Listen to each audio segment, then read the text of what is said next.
ಯಾಕಂದರೆ ನಾನು ನಿಮಗೆ ಒಪ್ಪಿಸಿಕೊಟ್ಟ ಉಪದೇಶವನ್ನು ಕರ್ತನಿಂದ ಹೊಂದಿದೆನು. ಅದೇನೆಂದರೆ, ಕರ್ತನಾದ ಯೇಸು ತಾನು ಹಿಡಿದುಕೊಡಲ್ಪಟ್ಟ ರಾತ್ರಿಯಲ್ಲಿ ರೊಟ್ಟಿಯನ್ನು ತೆಗೆದುಕೊಂಡು ಎಂದಾಗಿ. ಮುಂದಿನ ವಾಕ್ಯಗಳು ನಾವು ಸ್ವಲ್ಪ ಹೊತ್ತಿನ ನಂತರ ಮುಂದೆ ನಾವು ನೋಡ್ತೇವೆ. ಇಂದು ನಾವು ಕರ್ತನ ಮೇಜಿನಲ್ಲಿ ಪಾಲ್ಗೊಳ್ಳಿಕ್ಕಿರುವಾಗ ಅಥವಾ ಕರ್ತನ ಕಡೆ ರಾತ್ರಿ ಭೋಜನವನ್ನು ಆಚರಿಸಲಿಕ್ಕಿರುವಾಗ ಅದಕ್ಕೆ ಸಂಬಂಧಪಟ್ಟಂತ ಒಂದು ವಾಕ್ಯವನ್ನು ನಾವು ನೋಡ್ಲಿಕ್ಕಿದ್ದೇವೆ. ಅದರಲ್ಲಿ ನಾವು ನೋಡಿದಾಗ 23ನೇ ವರ್ಷದಲ್ಲಿ ಅದೇನೆಂದರೆ, ಕರ್ತನಾದ ಯೇಸು ತಾನು ಹಿಡಿದುಕೊಡಲ್ಪಟ್ಟ ರಾತ್ರಿಯಲ್ಲಿ ಅಂತ ಹೇಳಿದ್ರು. ಇಲ್ಲಿ ಹಿಡಿದುಕೊಡಲ್ಪಟ್ಟ ಅಂತ ಹೇಳೋದಕ್ಕಿಂತ ನಾವು ನೋಡ್ತೇವೆ ಕರ್ತನಿಗೆ ದ್ರೋಹ ಎಸಗಿರುವಂಥ ಸಮಯದಲ್ಲಿ ಅಂತ ಹೇಳಿ ಇರುವಂಥದ್ದು ನೋಡ್ತೇವೆ. ಇಂಗ್ಲಿಷ್ನಲ್ಲಿ ನಾವು ನೋಡ್ಬೇಕಾದ್ರೆ, for I have received of the Lord that which also I delivered unto you, that the Lord Jesus the same night in which he was betrayed ಅಂತ ಹೇಳಿ ನೋಡ್ತೇವೆ. ಸೊ ಕರ್ತನಾದ ಯೇಸುವಿಗೆ ದ್ರೋಹವೆಸಗಿದಾಗ ಅನ್ನುವಂಥ ಸಂಗತಿ. ಈ ಒಂದು ಸಂಗತಿ ಪೌಲನು ಅನೇಕ ವರ್ಷಗಳ ನಂತರ ಈ ಒಂದು ಸತ್ಯವನ್ನು ಹೊರಗೆ ತಂದಿರುವಂಥದ್ದು ವಿಶೇಷವಾಗಿರುವಂಥದ್ದು. ನಾವು ಯಾವಾಗಲೂ ಕರ್ತನ ಮೇಜು ಅಂತ ಹೇಳಿ ನೋಡಿದ ತಕ್ಷಣದಲ್ಲಿ ನಾವು ಅನೇಕ ಶತಮಾನಗಳಿಂದ ರೊಟ್ಟಿ ಮತ್ತು ದ್ರಾಕ್ಷರಸದ ಬಗ್ಗೆ ಬಹಳ ಪ್ರಶ್ನೆಗಳು ಗೊಂದಲಗಳಿರುವಂಥ ನೋಡ್ತೇವೆ. ಯಾವ ರೀತಿಯ ರೊಟ್ಟಿ ಇರಬೇಕು ಅಥವಾ ಏನಿರಬೇಕು, ಅಥವಾ ಅನೇಕ ಕಡೆ ಅದಕ್ಕೆ ಕ್ರ್ಯಾಕರ್ಸ್ ಅಂತ ಹೇಳ್ತಾರೆ, ನಾವು ಬಾಯಲ್ಲಿಟ್ಟ ತಕ್ಷಣ ಕರಗೆ ಹೋಗುವಂಥದ್ದು ಕೆಲವು ಸಭೆಗಳಲ್ಲಿ. ಅದು ಇರಬೇಕಾ ಇರಬಾರ್ದ? ದ್ರಾಕ್ಷಿ ರಸ ಅಂತ ತಕ್ಷಣ ಮತ್ತೆ ಅದು ಯಾವ ಥರ ಇರಬೇಕು, ಅಥವಾ ಬೇರೆ ಹಣ್ಣಿನ ರಸ ಮಾಡ್ಬೋದಾ ಮಾಡಬಾರ್ದ, ಮತ್ತು ಅದನ್ನು ಹೇಗೆ ಸೇರಿಸಬೇಕು, ಒಂದೇ ಪಾತ್ರೆಯಲ್ಲಿ ಎಲ್ಲರೂ ಕುಡಿಬೇಕಾ ಅಥವಾ ಬೇರೆ ಬೇರೆ ಇವತ್ತು ಮಾಡ್ದಂಗೆ ಕಪ್ಪುಗಳು ಮಾಡಬೇಕಾ? ನಾವು ಕೂಡ ಮುಂಚೆ ಒಂದೇ ಗ್ಲಾಸಲ್ಲಿ ಕುಡಿತಿದ್ದೆವು, ಕರೋನಾ ಬರೋದಕ್ಕಿಂತ ಮುಂಚೆ. ಕರೋನಾ ಬಂದಮೇಲೆ ಇವಾಗ ಎಲ್ಲರೂ ಸಣ್ಣ ಸಣ್ಣ ಕಪ್ಪು ಉಪಯೋಗಿಸ್ತಿದ್ದೇವೆ. ಆದರೆ ಇಂಥ ಒಂದು ವಿಷಯಗಳಿಗೋಸ್ಕರ ಬಹಳ ಪ್ರಶ್ನೆಗಳು, ಅದಕ್ಕೆ ಇನ್ನೂ ಉತ್ತರ ಎಲ್ಲಿ ಸಿಕ್ಕಿಲ್ಲ. ಅವರವರ ಪ್ರಕಾರ ಅವರು ಮಾಡ್ಕೊಂಡು ಹೋಗುವಂತ ನೋಡ್ತೇವೆ. ಆದರೆ ಅವೆಲ್ಲವಕ್ಕಿಂತ ಹೆಚ್ಚಾಗಿ ಪೌಲನು ಈ ವಿಷಯ ಬರೆಯುವಾಗ ಆತನು ಅನೇಕ ಅದಕ್ಕೆ ಸಂಬಂಧಪಟ್ಟಂತ ವಿವರಣೆಯನ್ನು ಆತನು ನೀಡಲಿಲ್ಲ. ಬದಲಾಗಿ ಆತನು ಒಂದೇ ಹೇಳ್ತಾನೆ, ಏನಂದ್ರೆ ಕರ್ತನ ಮೇಜನ್ನು ಆಚರಿಸಲಿಕ್ಕಿರುವಾಗ ಆತನು ನೆನ್ಪು ಮಾಡ್ತಿರೋದು, ಕರ್ತನು ಆ ರಾತ್ರಿಯಲ್ಲಿ ಕರ್ತನಿಗೆ ದ್ರೋಹವೆಸಗಿರುವಂತಹ ಸಂಗತಿ ಆತನು ಮುಖ್ಯವಾಗಿ ಆತ ನೆನ್ಪು ಮಾಡ್ತಿದ್ದಾರೆ. ಒಂದು ಕೊರಿಂಥದಲ್ಲಿ ರೊಟ್ಟಿ ಹೇಗಿರಬೇಕು, ಅಥವಾ ದ್ರಾಕ್ಷಾರಸ ಹೇಗಿರಬೇಕು, ಪಾತ್ರೆ ಹೇಗಿರಬೇಕು, ಅಥವಾ ಬೇರೆ ಬೇರೆ ಸಂಗತಿಗಳಕ್ಕಿಂತ ದ್ರೋಹವೆಸಗುವುದರ ಬಗ್ಗೆ, ದ್ರೋಹವೆಸಗಿರುವುದು ಕೂಡ ಯಾರು? ಅದು ಇಸ್ಕರಿಯೋತ ಯೂದನ ಬಗ್ಗೆ ಬರೆದಿರುವಂತ ನೋಡ್ತೇವೆ. ಮತ್ತಾಯನ ಸುವಾರ್ತೆಯಲ್ಲಿ ನಮಗೆ ಸಾಧಾರಣವಾಗಿ ನಾವು ನೋಡೋ ಪ್ರಕಾರ ಯಾವಾಗಲೂ ಸುವಾರ್ತೆಗಳಿಂದ ನಮಗೆ ಪ್ರಾರಂಭವಾಗುತ್ತೆ. ಕರ್ತನಾದ ಯೇಸು ಈ ಲೋಕದ ಜೀವನ ಚರಿತ್ರೆ ಕುರಿತು ಮತ್ತಾಯನ ಸುವಾರ್ತೆಯಲ್ಲಿ ಈ ಒಂದು ಕಡೆ ರಾತ್ರಿಯ ಭೋಜನ ಕುರಿತು ಬರೆದಿರುವಂಥದ್ದು. ಆದರೆ ಅಲ್ಲಿ ಮತ್ತಾಯನು ಕೇವಲ 10 ವಚನಗಳನ್ನು ಆ ಒಂದು ಸಂಗತಿಗೆ ಒಪ್ಪಿಸಿಕೊಟ್ಟು ಬರೆದಿರುವಂತ ನೋಡ್ತೇವೆ. 10 ವಚನಗಳಲ್ಲಿ ಬರೆದ ಏನೇನಾಯ್ತು ಏನಿಲ್ಲ ಅಂತ. ಮಾರ್ಕನ ಸುವಾರ್ತೆ ನೋಡಿದ್ರೆ 9 ವಚನಗಳಲ್ಲೇ ಆತನು ಮುಗಿಸಿಬಿಟ್ಟ. ಲೂಕನ ಸುವಾರ್ತೆ ಬರುವಾಗ ಆತನು ಸ್ವಲ್ಪ ಹೆಚ್ಚು ವಾಕ್ಯವನ್ನು ತಗೊಂಡು 25 ವಚನಗಳಲ್ಲಿ ಏನೆಲ್ಲ ನಡೆದಿದೆ ಅಂತ ಸ್ವಲ್ಪ ಹೆಚ್ಚಿನ ವಿವರವಾಗಿ ಬಂದಿರುವಂತ ನೋಡ್ತೇವೆ. ಆದ್ರೆ ಯೋಹಾನನ ಸುವಾರ್ತೆಗೆ ಬರುವಾಗ ಯೋಹಾನನು ಅಲ್ಲಿ ಇದು ನನ್ನ ದೇಹ, ಈ ರೊಟ್ಟಿಯನ್ನು ತಗೊಳ್ರಿ, ತಿನ್ರಿ, ಇದು ಏನಂತಾರೆ ಈ ಪಾತ್ರೆ ತೆಗೆದುಕೊಂಡಿರಿ, ಕುಡಿಯಿರಿ, ಈ ವಿಷಯಗಳಲ್ಲಿ ಯೋಹಾನನು ಬರೆಯಲಿಲ್ಲ. ಯೋಹಾನನು ಬೇರೆ ಸಂಗತಿಗಳನ್ನು ಬರೆದಿದ್ದಾನೆ. ಆದ್ರೆ ಆತನು ಬರೆದಿರುವಾಗ ಕರ್ತನ ಮೇಜಿನ ಕುರಿತು ಮತ್ತು ಆ ಕಡೆ ರಾತ್ರಿಯ ಸನ್ನಿವೇಶವನ್ನೇ ಆತನು ಸುಮಾರು 13ನೇ ಅಧ್ಯಾಯದಿಂದ 18 ಅಧ್ಯಾಯಗಳವರೆಗೂ ಬಹಳ ದೀರ್ಘವಾಗಿ ವಿವರವಾಗಿ ಆತನ ಸಂಗತಿಗಳನ್ನು ಬರೆದಿರುವಂತ. ಅದಕ್ಕೆ ನಾವು ನೋಡ್ತೇವೆ ಯಾಕೆ 4 ಸುವಾರ್ತೆಗಳು ಅವೆಲ್ಲ ನಾವು ನೋಡ್ಬೇಕಾದ್ರೆ ದೇವರು ಹೀಗೆ ಅವರವರ ಮುಖಾಂತರ ದೇವರ ಆತ್ಮನು ಬೇರೆ ಬೇರೆ ಸಂಗತಿಗಳನ್ನು ತಿಳಿಯಪಡಿಸುವಂತ ನೋಡ್ತೇವೆ. ಅದಕ್ಕೋಸ್ಕರವೇ ಆ ಸುವಾರ್ತೆಗಳು 4 ಸುವಾರ್ತೆಗಳು ಕೂಡ ಬೈಬಲ್ ಅಲ್ಲಿ ಇಟ್ಟಿರುವಂಥದ್ದು ನಾವು ನೋಡ್ತೇವೆ. ಮತ್ತು ನಾವು ನೋಡುವಾಗ ಹೇಗೂ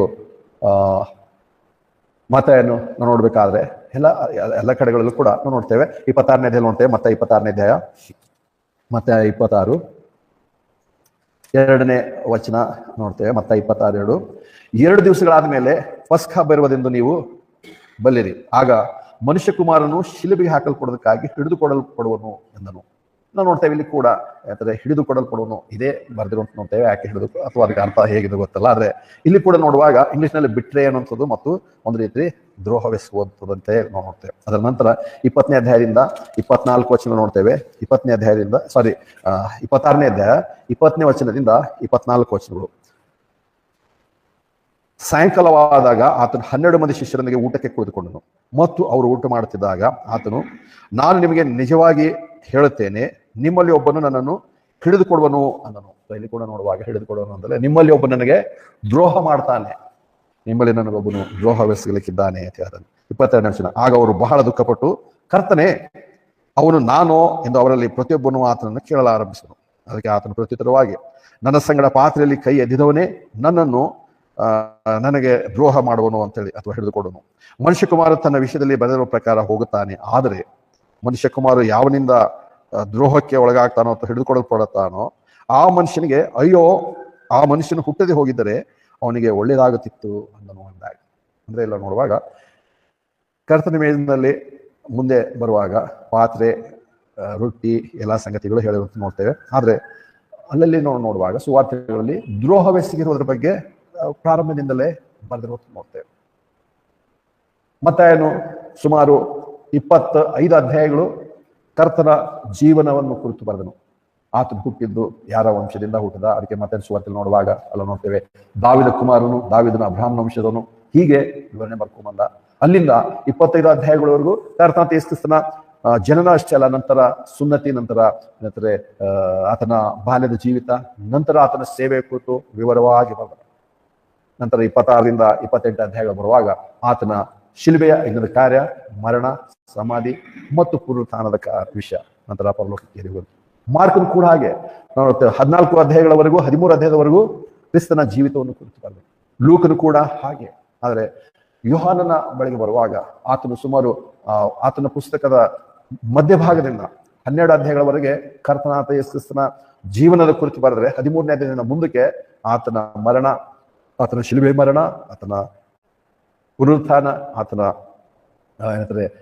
ಪೇತ್ರ ಶಿಷ್ಯರಿಗೆ, ನಂತರ ಪೇತ್ರನಿಗೆ ಕಾಣಿಸಿಕೊಂಡು ಆ ಅಪ್ಪಣೆ ಕೊಟ್ಟಿರುವಂತ ಅಥವಾ ಅವರಿಗೆ ಧೈರ್ಯವನ್ನು ಕೊಟ್ಟಿರುವಂಥದ್ದು, ಸೇವೆಗೆ ಕಳಿಸುವಂತ ಸಂಗತಿ ಆತನು ಬರೆದಿರುವ ನೋಡ್ತೇವೆ. ಹಾಗಾದ್ರೆ 13ನೇ ಅಧ್ಯಾಯದಿಂದ ಮುಂದಕ್ಕೆ ನೋಡುವಾಗ ಯೋಹಾನನು ಬಹಳ ವಿವರವಾಗಿ ಬರೆದಿರುವಂಥದ್ದು ವಿಶೇಷವಾಗಿರುತ್ತದೆ. ಮತ್ತು ಪೌಲನಿಗೆ ಬರುವಾಗ ಆತನ ನೋಡ್ತೇವೆ. ಆತನ ಪೌಲನ ಪತ್ರಿಕೆಗಳಲ್ಲಿಯೇ ಕರ್ತನ ಮೇಜು, ಕರ್ತನ ಭೋಜನ ಮತ್ತು ಅನ್ಯೋನ್ಯತೆಯ ಭೋಜನ, ಹೀಗೆ ಆತನ ಮಾತ್ರ ವಿವರಿಸಿರುವಂತ ನೋಡ್ತೇವೆ. ಯಾಕೆ ಆ ಸಂಗತಿಗಳನ್ನ ನೋಡ್ತೇವೆ ಅಂತ ನೋಡುವಾಗ, ಯಾಕಂದ್ರೆ ಚರ್ಚಿಗೆ ಪೌಲನು ಮಾತ್ರವೇ ಬೇಕಾದಂತ ಬೋಧನೆಗಳನ್ನು, ಕ್ರಮಗಳನ್ನು ತಿಳಿಸಿಕೊಟ್ಟಿರುವಂತ ವಿಶೇಷವಾಗಿದೆ.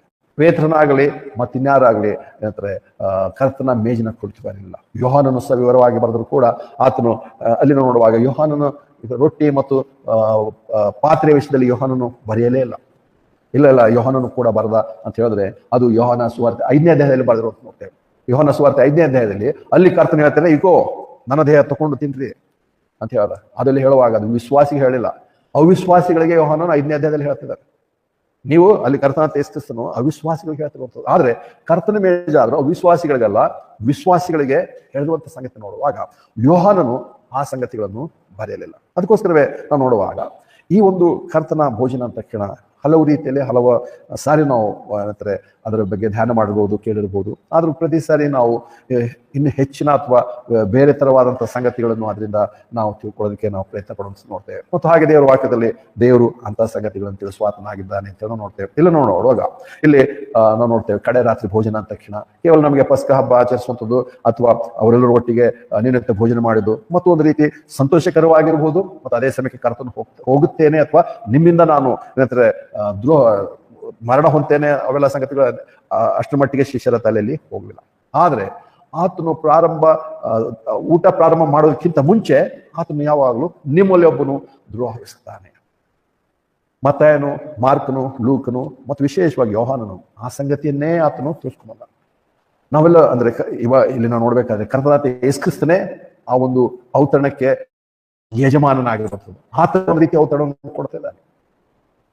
ನಾವು ನಮ್ಮ ಮನೆಗೆ ಯಾರಿಗಾದರೂ ಔತಣಕ್ಕೆ ನಿಮ್ಮಲ್ಲಿ ಯಾರೋ ನನಗೆ ದ್ರೋಹವೆತ್ತೀರಾ ಅಂತ ಹೇಳ್ತಕ್ಕ ಏನಾಗುತ್ತೆ, ಅದು ಸಂತೋಷದ ಕೂಟ ಆಗಲ್ಲ, ಔತಣ ಕೂಟ ಆಗಲ್ಲ. ಅವಾಗ ಅವರೆಲ್ಲರಿಗೂ ಅದಕ್ಕೆ ನಾವು ನೋಡ್ತೀವಿ 26ನೇ ಅಧ್ಯಾಯದಲ್ಲಿ ಕೂಡ ಹೇಳ್ತಾನೆ ಆತನು 26ನೇ ವಚನ, ಮತ್ತು ಅವರು ಊಟ ಮಾಡ್ತಿದ್ದಾಗ ಆತನು, ನಾನು ನಿಮಗೆ ನಿಜವಾಗಿ ಹೇಳುತ್ತೇನೆ, ನಿಮ್ಮಲ್ಲಿ ಒಬ್ಬನು ನನ್ನನ್ನು ಹಿಡಿದುಕೊಡುವನು ಅನ್ನೋದು, ನಿಮ್ಮಲ್ಲಿ ನನಗೆ ಒಬ್ಬನು ದ್ರೋಹ ಮಾಡ್ತಾನೆ ಅನ್ನೋದು ಅಂದ ತಕ್ಷಣ 22ನೇ ವಚನ ನೋಡ್ತೇವೆ. ಆಗ ಅವರು ಬಹಳ ದುಃಖಪಟ್ಟರು. ಸಂತೋಷದ ಒಂದು ಸಂದರ್ಭ ದುಃಖಕ್ಕೆ ತಿರುಗಿ. ಯಾಕಂದ್ರೆ ಕರ್ತನವ್ರು ಕರೆದ ತಕ್ಷಣ ಊಟ ನಾವು ಮಾಡ್ತಿರುವಾಗೆ ನಿಮ್ಮಲ್ಲಿ ಒಬ್ಬನು ನನಗೆ ದ್ರೋಹವೆಸಗುವರ್ಥನಾಗಿದ್ದಾನೆ, ನಿಮ್ಮಲ್ಲಿ ನನಗೆ ಒಬ್ಬನು ಏನಂತಾರೆ ದ್ರೋಹ ಏನಂತಾರೆ ಹಿಡಿದುಕೊಡ್ತಾನೆ. ಯೋಹಾನ ಸುವಾರ್ತೆಯನ್ನು ನೋಡ್ತೇವೆ. ಯೋಹಾನ ಸುವಾರ್ತೆ 13ನೇ ಅಧ್ಯಾಯದಲ್ಲಿ, ಯೋಹಾನ 13:4-30 ನೋಡ್ತೇವೆ. ಯೋಹಾನ 13:4ನೇ ವಚನದಿಂದ ಇಲ್ಲಿ ನಾವು ಅಥವಾ 13ನೇ ವಚನದಿಂದ ನೋಡೋಣ. ಯಾಕೆ ಪಸ್ಕ ಹಬ್ಬ ಮತ್ತು ಕಡೆ ರಾತ್ರಿ ಭೋಜನ ಬಗ್ಗೆ ಬರೆದರೂ ಕೂಡ ಯೋಹಾನನು ರೊಟ್ಟಿ ಮತ್ತು ದ್ರಾಕ್ಷಿ ರಸದ ಬಗ್ಗೆ ಬರೆದಿಲ್ಲ ಅಂತ ಹೇಳಿ. ಯೋಹಾನನು ಕರ್ತನಾದ ಯೇಸುಕ್ರಿಸ್ತನ ಪ್ರೀತಿಯ ಸ್ನೇಹಿತನು, ಆದ್ರೆ ಆ ಸಂಗತಿಗಳನ್ನು ಆತನು ವಿವರವಾಗಿ ಬರಲಿಲ್ಲ. ಬದಲಾಗಿ 13ನೇ ಅಧ್ಯಾಯ ಪ್ರಾರಂಭವಾಗುತ್ತೆ. ಯೋಹಾನ ಸುವಾರ್ತೆ 13ನೇ ಅಧ್ಯಾಯ 1ನೇ ವಚನದಿಂದ, ಆಗ ಪಸ್ಕ ಹಬ್ಬದ ಮುಂಚೆ ಯೇಸು ತಾನು ಈ ಲೋಕದೊಳಗಿನಿಂದ ತಂದೆಯ ಬಳಿಗೆ ಹೋಗಬೇಕಾದ ತನ್ನ ಗಳಿಗೆ ಬರ್ತದೆ ತಿಳಿದು ಈ ಲೋಕದಲ್ಲಿದ್ದ ತನ್ನ ಸ್ವಂತದವರನ್ನು ಪ್ರೀತಿಸಿ ಅವರನ್ನು ಅಂತ್ಯದವರೆಗೆ ಪ್ರೀತಿಸಿದನು. ಊಟವಾದ ಮೇಲೆ ಆತನನ್ನು ಹಿಡಿದುಕೊಡಬೇಕೆಂಬುದನ್ನು ಸೀಮೋನನ ಮಗನಾದ ಇಸ್ಕರಿಯೋತ ಯೂದನ ಹೃದಯದಲ್ಲಿ ಸೈತಾನನು ಹಾಕಿದನು. ತಂದೆಯು ತನ್ನ ಕೈಯಲ್ಲಿ ಎಲ್ಲವನ್ನೂ ಕೊಟ್ಟಿದ್ದಾನೆಂತಲೂ ತಾನು ದೇವರ ಬಳಿಯಿಂದ ಹೊರಟು ಬಂದಿದ್ದು ತಿರುಗಿ ದೇವರ ಬಳಿಗೆ ಹೋಗುತ್ತೇನೆಂತಲೂ ಯೇಸು ತಿಳಿದುಕೊಂಡು ಊಟದಿಂದೆದ್ದು ತನ್ನ ಮೇಲ್ವಸ್ತ್ರಗಳನ್ನು ತೆಗೆದಿಟ್ಟು ಕೈಪಾವಡವನ್ನು ತೆಗೆದುಕೊಂಡು ನಡುವನ್ನು ಕಟ್ಟಿಕೊಂಡು ತರುವಾಯ ಆತನು ಬೋಗಣೆಯಲ್ಲಿ ನೀರು ಹಾಕಿಕೊಂಡು ಶಿಷ್ಯರ ಕಾಲುಗಳನ್ನು ತೊಳೆಯುವುದಕ್ಕೂ ತಾನು ನಡುವಿಗೆ ಕಟ್ಟಿಕೊಂಡ ಕೈಪಾವಡದಿಂದ ಅವುಗಳನ್ನು ಒರೆಸುವುದಕ್ಕೂ ಪ್ರಾರಂಭಿಸಿದನು. ಆತನು ಸೀಮೋನ್ ಪೇತ್ರನ ಬಳಿಗೆ ಬಂದಾಗ ಅವನು ಆತನಿಗೆ, ಕರ್ತನೇ, ನೀ ನನ್ನ ಕಾಲುಗಳನ್ನು ತೊಳೆಯುತ್ತೀಯೋ ಎಂದು ಕೇಳಿದನು. ಯೇಸು ಪ್ರತ್ಯುತ್ತರವಾಗಿ ಅವನಿಗೆ, ನಾನು ಮಾಡುವುದು ಏನೆಂದು ಈಗ ನಿನಗೆ ತಿಳಿಯುವುದಿಲ್ಲ, ಆದರೆ ಇನ್ನು ಮೇಲೆ ನಿನಗೆ ತಿಳಿಯುವುದು ಅಂದನು. ಪೇತ್ರನು ಆತನಿಗೆ, ನೀನು ನನ್ನ ಕಾಲುಗಳನ್ನು ಎಂದಿಗೂ ತೊಳೆಯಬಾರದು. ಯೇಸು ಪ್ರತ್ಯುತ್ತರವಾಗಿ ಅವನಿಗೆ, ನಾನು ನಿನ್ನನ್ನು ತೊಳೆದಿದ್ದರೆ ನನ್ನೊಂದಿಗೆ ನಿನಗೆ ಪಾಲಿಲ್ಲ ಎಂದು ಹೇಳಿದನು. ಅದಕ್ಕೆ ಸೀಮೋನ್ ಪೇತ್ರನು ಆತನಿಗೆ, ಕರ್ತನೇ, ನನ್ನ ಪಾದಗಳನ್ನು ಮಾತ್ರವಲ್ಲದೆ ನನ್ನ ಕೈಗಳನ್ನು ಮತ್ತು ತಲೆಯನ್ನು ಸಹ ತೊಳೆಯನು. ಯೇಸುವನಿಗೆ, ಸ್ನಾನ ಮಾಡಿಕೊಂಡವನು ತನ್ನ ಪಾದಗಳನ್ನು ಹೊರತು ಮತ್ತೇನು ತೊಳೆಯುವುದು ಅವಶ್ಯವಿಲ್ಲ, ಯಾಕಂದ್ರೆ ಅವನು ಸಂಪೂರ್ಣವಾಗಿ ಶುದ್ಧನಾಗಿದ್ದಾನೆ. ನೀವು ಶುದ್ಧರಾಗಿದೆ, ಆದರೆ ಎಲ್ಲರೂ ಅಲ್ಲ ಅಂದನು. ಯಾಕಂದ್ರೆ ತನ್ನನ್ನು ಹಿಡಿದುಕೊಡುವವನು ಅಥವಾ ತನ್ನಗೆ ದ್ರೋಹ ಮಾಡುವವನು ಯಾರೆಂದು ಆತನು ತಿಳಿದ್ರಿಂದ ನಿಮ್ಮಲ್ಲಿ ಎಲ್ಲರೂ ಶುದ್ಧರಲ್ಲ ಎಂದು ಹೇಳಿದನು. ಆತನು ಅವರ ಪಾದಗಳನ್ನು ತೊಳೆದ ಮೇಲೆ ತನ್ನ ಮೇಲ್ವಸ್ತ್ರಗಳನ್ನು ಹಾಕಿಕೊಂಡು ತಿರುಗಿ ಕುಳಿತುಕೊಂಡ ಮೇಲೆ ಅವರಿಗೆ, ನಾನು ನಿಮಗೆ ಮಾಡಿದ್ದು ಏನೆಂದು ತಿಳಿಯಿತೋ? ನೀವು ನನ್ನನ್ನು ಬೋಧಕನು ಮತ್ತು ಕರ್ತನೆಂದು ಕರೀತೀರಿ. ನೀವು ಹೇಳುವುದು ಸರಿಯೇ, ಯಾಕಂದ್ರೆ ನಾನು ಅಂಥವನೇ ಹೌದು. ಹಾಗಾದರೆ ನಿಮ್ಮ ಕರ್ತನೂ ಬೋಧಕನೂ ಆಗಿರುವ ನಾನು ನಿಮ್ಮ ಕಾಲುಗಳನ್ನು ತೊಳೆದರೆ ನೀವು ಸಹ ಒಬ್ಬರ ಕಾಲುಗಳನ್ನು ತೊಳೆಯತಕ್ಕದ್ದು. ಯಾಕಂದ್ರೆ ನಾನು ನಿಮಗೆ ಮಾಡಿದಂತೆ ನೀವು ಸಹ ಮಾಡಬೇಕೆಂದು ನಾನು ನಿಮಗೆ ಮಾದರಿಯನ್ನು ತೋರಿಸಿದ್ದೇನೆ ಅಂತ ಹೇಳಿದ ನಂತರ ಇಲ್ಲಿ ಅನೇಕ ಸಂಗತಿಗಳಿವೆ. ಯಾಕಂದ್ರೆ 30 ವರ್ಷಗಳು ಓದೋದಕ್ಕಿಂತ ಸ್ವಲ್ಪ ಭಾಗ ನಾವು ನೋಡ್ತೇವೆ. ಅದರಲ್ಲಿ 25ನೇ ವಚನಕ್ಕೆ ಬರೋಣ. 25ನೇ ವಚನಕ್ಕೆ 24ನೇ ವಚನದಿಂದ, ಆದ್ದರಿಂದ ಸೀಮೋನ್ ಪೇತ್ರನು ಅವನಿಗೆ ಸನ್ನೆ ಮಾಡಿ ಆತನು ಯಾರ ವಿಷಯವಾಗಿ ಮಾತನಾಡಿದನೆಂದು ಕೇಳಿದನು. ತರುವಾಯ ಅವನು ಯೇಸುವಿನ ಎದೆಯ ಮೇಲೆ ಹೊರಿಕೊಂಡು, ಕರ್ತನೇ, ಅವನು ಯಾರು ಎಂದು ಆತನನ್ನು ಕೇಳಿದನು. ಅದಕ್ಕೆ ಯೇಸು ಎಲ್ಲ ನೋಡುವಾಗ ಸೀಮೋನ್ ಪೇತ್ರನು ಮೊದಲೇ ತಪ್ಪು ಮಾತಾಡ್ದ. ಆದ್ರೆ ಏನಂತಾರೆ, ಪ್ರತಿ ಸಾರಿ ಪೇತ್ರನು ಮುಂದೆ ಆಗಿ ಮಾತನಾಡುವಾಗ ತಪ್ಪು ಮಾತನಾಡಿರುವಂಥದ್ದೇ ಕರ್ತನಾದ ಯೇಸು ಕ್ರಿಸ್ತನಿಂದ ಗದರಿಕೆಗೆ ಒಳಗಾಗಿರುವಂಥದ್ದೇ ನಾವು ನೋಡ್ತೇವೆ ಹೆಚ್ಚಾಗಿ. ಆದ್ರೂ ಕರ್ತನ ಪ್ರೀತಿಯಿಂದ ಆತನೇನು ದೂರ ಹೋಗ್ಲಿಲ್ಲ. ಯಾಕಂದ್ರೆ ಅದೇ ಸಂಗತಿಯಲ್ಲಿ ಇದೇ ಅಧ್ಯಾಯದಲ್ಲಿ ಮುಂದೆ ಹೇಳ್ತಾನೆ. ಆದ್ರೆ ಇಲ್ಲಿ ಪೇತ್ರ ನೋಡುವಾಗ ಆತನ ಪ್ರಿಯ ಸ್ನೇಹಿತನಾದಂದ್ರೆ ಯೋಹಾನನ ಈ ಸಂಗತಿಯನ್ನು ಈ ಸುವಾರ್ತೆಯನ್ನು ಬರೆದಿದ್ದ ಯೋಹಾನನಿಗೆ ಕಣ್ಣು ಸನ್ನೆ ಮಾಡಿ ಪೇತ್ರನ ಕೇಳ್ತಿದ್ದಾನೆ, ಯಾರಾಗಿರ್ಬೋದು, ಯಾರು ದ್ರೋಹ ಮಾಡ್ತಾರೆ ಕೇಳು ಅಂತ. ಅದಕ್ಕೆ 26 ನೋಡ್ತೇವೆ. ಅದಕ್ಕೆ ಯೇಸು, ನಾನು ರೊಟ್ಟಿಯ ತುಂಡನ್ನು ಅದ್ದಿ ಯಾವನಿಗೆ ಕೊಡ್ತೇನೋ ಅವನೇ ಎಂದು ಉತ್ತರ ಕೊಟ್ಟರು. ಮತ್ತು ಆ ರೊಟ್ಟಿಯ ತುಂಡನ್ನು ಅದ್ದಿ ಆತನು ಸೀಮೋನನ ಮಗನಾದ ಇಸ್ಕರಿಯೋತ ಯೂದನಿಗೆ ಕೊಟ್ಟನು. ಮತ್ತು ರೊಟ್ಟಿಯ ತುಂಡನ್ನು ತೆಗೆದುಕೊಂಡ ಮೇಲೆ ಸೈತಾನನು ಅವನೊಳಗೆ ಹೊಕ್ಕನು. ಆಗ ಯೇಸು ಅವನಿಗೆ, ನೀನು ಮಾಡುವುದನ್ನು ಬೇಗನೆ ಮಾಡು ಎಂದು ಹೇಳಿದನು. ಆತನು ಯೂದನಿಗೆ ಅದನ್ನು ಹೇಳಿದ ಉದ್ದೇಶವೆಂದು ಊಟಕ್ಕೆ ಕುಳಿತವರಲ್ಲಿ ಯಾರಿಗೂ ಗೊತ್ತಾಗಲಿಲ್ಲ. ಯಾಕಂದ್ರೆ ಯೂದನು ಹಣದ ಚೀಲವನ್ನು ಇಟ್ಟುಕೊಂಡದ್ರಿಂದ ಯೇಸು ಅವನಿಗೆ, ಹಬ್ಬಕ್ಕೆ ನಮಗೆ ಬೇಕಾದವರನ್ನು ಕೊಂಡುಕೋ ಎಂತಲೋ, ಇಲ್ಲವೇ ಬಡವರಿಗೆ ಏನಾದರೂ ಕೊಡು ಎಂತಲೋ ಹೇಳಿದೆಂದು ಅವರಲ್ಲಿ ಕೆಲವರು ನೆನೆಸಿದರು. ಯೂದನು ಆ ರೊಟ್ಟಿಯ ತುಂಡನ್ನು ತೆಗೆದುಕೊಂಡ ಕೂಡಲೇ ಹೊರಗೆ ಹೋದನು. ಆಗ ರಾತ್ರಿಯಾಗಿ. ನೋಡ್ತೇವೆ ಇನ್ನೊಂದು ವಿಷಯ, ದೇವರು ಯಾಕೆ ಲಿಖಿತ ರೂಪದಲ್ಲಿ ನಮಗೆ ತನ್ನ ವಾಕ್ಯಗಳನ್ನು ದಯಪಾಲಿಸಿದ್ದಾನೆ ಅಂತೇಳಿ. ಕರ್ತನಾದ ಯೇಸು ಕ್ರಿಸ್ತನು ಸ್ವತಃ ಶಿಷ್ಯರೊಂದಿಗೆ ನೇರವಾಗಿ ಮಾತನಾಡ್ತಿದ್ರು ಕೂಡ ಅವರ ಮಾತುಗಳು ಆತನಿಗೆ ಅರ್ಥ ಆಗಲಿಲ್ಲ.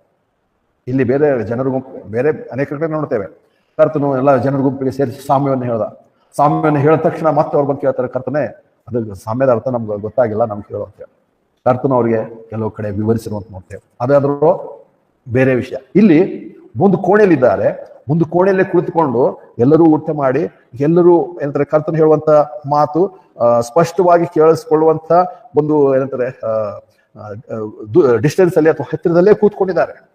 ಆದ್ರೂ ಕೂಡ ಕರ್ತನ ಮಾತು ಅವರಿಗೆ ಅರ್ಥ ಆಗಲ್ಲ. ಅದಕ್ಕೆ ಇವತ್ತು ಕೂಡ ಯಾರು ಹೇಳ್ತಾರೆ ನನಗೆ ದೇವ್ರು ಮಾತಾಡ್ದ, ದೇವ್ರ ದರ್ಶನ ಕಾಣಿಸ್ದ, ಇದು ಹೇಳ್ದ, ದೇವ್ರ ವಾಕ್ಯ ಬಿಟ್ಟು ಅವಲ್ಲ. ಕರ್ತನ ಅಂತ ಯೇಸು ಕ್ರಿಸ್ತನ ಹೇಳಿದಾಗ ಕೂಡ ಶಿಷ್ಯರಿಗೆ ಅರ್ಥ ಆಗಲ್ಲ. ಅದಕ್ಕೆ ಇಲ್ಲಿ ಬರೆದು ನಮ್ಗೆ ಕೊಟ್ಟಿದ್ದಾನೆ. ಅದಕ್ಕೆ ನಾವು ಬೈಬಲ್ ಯಾಕೆ ಏನಂತಾರೆ ವಿಶೇಷವಾಗಿರುವಂಥದ್ದು, ಯಾಕೆ ನಾವು ಏನಂತಾರೆ ದೇವ್ರ ವಾಕ್ಯದ ಬಗ್ಗೆ ಹೆಚ್ಚಿನ ಮಹತ್ವ ಕೊಡ್ತೇವೆ ಅಂತ ನೋಡುವಾಗ ಇದೇ ಅರ್ಥ ನೋಡ್ತೇವೆ. ಮತ್ತು ಅಷ್ಟೇ ಅಲ್ಲ, ಕೀರ್ತನೆ ನೋಡೋ ಪ್ರಕಾರ ನಿನ್ನ ಹೆಸರಿಗಿಂತ ನಿನ್ನ ವಾಕ್ಯಗಳನ್ನು ಮಿಗಿಲಾಗಿ ನೀನು ಉಂಟು ಮಾಡಿದ್ದೆ ಅಂತ. ಅದಕ್ಕೆ ಆತನು ಹೇಳಿರುವಂತ ಮಾತು ಒಂದಿನ ಶಿಷ್ಯರಿಗೆ ಅರ್ಥ ಆಗ್ಲಿಲ್ಲ, ಆದ್ರೆ ಅದೇ ಮಾತುಗಳನ್ನು ಇವತ್ತು ಬರೆದು ನಮ್ಗೆ ದಯಪಾಲಿಸಿರುವಾಗ ಆ ವಿಷಯಗಳು ನಮ್ಗೆ ಅರ್ಥವಾಗ್ತಿರೋದು ನೋಡ್ತೇವೆ. ಅದಕ್ಕೆ ಎಂದು ನಾವು ಇವತ್ತು ಅಪೇಕ್ಷೆ ಮಾಡೋದು ಬೇಡ. ಮತ್ತೆ ಯಾರಾದ್ರೂ ಅಂತ ಹೇಳಿದ್ರೆ ಅಂತವ್ರ ಮಾತುಗಳು ನಾವು ಕೇಳಬೇಕಾಗಿಲ್ಲ. ರಾತ್ರಿ ದೇವರು ಬಂದು ನಮ್ಗೆ ಮಾತಾಡ್ದ, ಬೈಬಲ್ ಇಟ್ಕೊಂಡು ಕಿವಿಯಲ್ಲಿ ಮಾತಾಡ್ದ, ಇವೆಲ್ಲ ಬೈಬಲ್ ದೇವರು ಬರೆಸಿ ನಮ್ಗೆ ಕೊಟ್ಟಿದ್ದಾನೆ. ಅವುಗಳನ್ನು ಓದಿ ಧ್ಯಾನ ಮಾಡೋದ್ರ ಮೂಲಕವಾಗಿ ದೇವರು ನಮ್ಮೊಡನೆ ಮಾತನಾಡೋದು. ಅದಕ್ಕೋಸ್ಕರ ಶಿಷ್ಯರಿಗೆ ಗೊತ್ತಾಗ್ಲಿ. ಅವರಾದ್ರೂ ಇಸ್ಕರಿಯೋತನಿಗೆ ನೀನು ಮಾಡ್ಬೇಕಾದ್ರೆ ಮಾಡು ಅಂತ ಹೇಳಿದ ತಕ್ಷಣ ನಾವು ನೋಡ್ತೇವೆ ಆತನು ಹೇಳುವಂತ ಮಾತು ಶಿಷ್ಯರಿಗೆ ಅರ್ಥ ಆಗ್ಲಿಲ್ಲ. ಅವ್ರು ಕೇಳ್ಕೊಂಡಿದ್ದೇನು ಕೇವಲ ಅವರು ನಮ್ಮಂತೆ, ಅಂದ್ರೆ ನಾವು ಬಹಳ ಶ್ರೇಷ್ಠ ಅಂತ ಹೇಳ್ಕೊಳ್ತೇವೆ, ಆದ್ರೆ ನಮ್ಮಂತೆ ಅಥವಾ ನಮಗಿಂತ ಇನ್ನೂ ಅವ್ರ ಶ್ರೇಷ್ಠ ಅರ್ಥ ಅಂತ ಜೊತೆಲಿ ಇರುವಂಥವ್ರು. ಆದ್ರೆ ಯೋಚನೆಯಲ್ಲಿ ಯಾವಾಗಲೂ ಅವರು ಅಷ್ಟೇ ಹಬ್ಬ ಹುಣ್ಣಿಮೆ ಅಥವಾ ಊಟ ಔತಣ ಇವುಗಳಲ್ಲಿ ಅವ್ರ ಯೋಚನೆ ಏನಿತ್ತು. ಅವ್ರು ಹೇಳಿದ ತಕ್ಷಣ ಏನಂದ್ರೆ 29 ನೋಡ್ತೇವೆ. ಯಾಕಂದ್ರೆ ಯೂದನು ಹಣದ ಚೀಲವನ್ನು ಇಟ್ಕೊಂಡಿದ್ರೆ ಯೇಸುವನಿಗೆ ಹಬ್ಬಕ್ಕೆ ನಮಗೆ ಬೇಕಾದವುಗಳನ್ನು ಕೊಂಡುಕೋ ಎಂತಲೋ ಇಲ್ಲ ಬಡವರಿಗೆ ಏನಾದ್ರು ಕೊಡು ಎಂತಲೋ ಹೇಳಿದೆಂದು ಅವರಲ್ಲಿ ಕೆಲವರು ನೆನೆಸಿದ್ರು. ದೇವರು ಸ್ವತಃ ಮಾತು ಹೇಳಿದ್ರು ಕೂಡ ಅವರಿಗೆ ಬೇರೆ ಬೇರೆ ರೀತಿಯಲ್ಲಿ ನಮಗೆ ಬೇಕಾದಂಗೆ ನಮ್ಗೆ ಅನಿಸ್ಕೊಳ್ಳುವಂಥ. ಅದಕ್ಕೆ ದೇವರು ಬೈಬಲ್ ಕೊಡ್ಲಾರ್ದೆ ಡೈಲಿ ರಾತ್ರಿ ಅಥವಾ ಹಗಲೋ ಯಾವಾಗ ಬಂದು ಏನೋ ಹೇಳಿದ್ರು ಕೂಡ ನಮಗೇನೋ ಅರ್ಥ ಆಗಲ್ಲ. ಅದಕ್ಕೆ ಬೈಬಲ್ ದೇವರು ತನ್ನ ವಾಕ್ಯಗಳನ್ನು ಬರೆದು ಕೊಟ್ಟಿದ್ದಾನೆ. ಅವುಗಳನ್ನ 10 ಸಾರಿ ಓದ್ರೆ ಅರ್ಥ ಆಗಿಲ್ಲ ಅಂದ್ರೆ 10 ಸಾರಿ ಓದಿದ್ರೆ ದೇವ್ರು ನಮ್ಗೆ ಅರ್ಥ ಮಾಡ್ಕೊಳ್ಳೋ ಇದ್ರ ಅರ್ಥ ಇಷ್ಟೇ ಆಗಿದೆ. ಅದಕ್ಕೆ ಏನಂತಾರೆ ಬೈಬಲ್ನ ಮಹತ್ವ.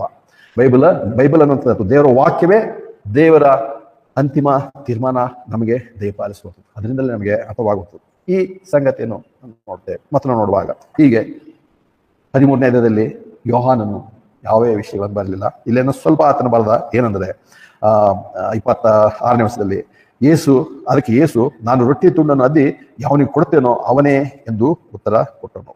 ಅಂದ್ರೆ ನೋಡುವಾಗ ಅಲ್ಲಿ ರೊಟ್ಟಿ ತುಂಡು ಅದ್ದಿ ಕೊಟ್ಟನು ಅಷ್ಟೇ ಬರೆದ ಹೊರತು ಬೇರೆ ವಿವರಗಳನ್ನು ಯೋಹಾನನು ಬರೆದಿಲ್ಲ.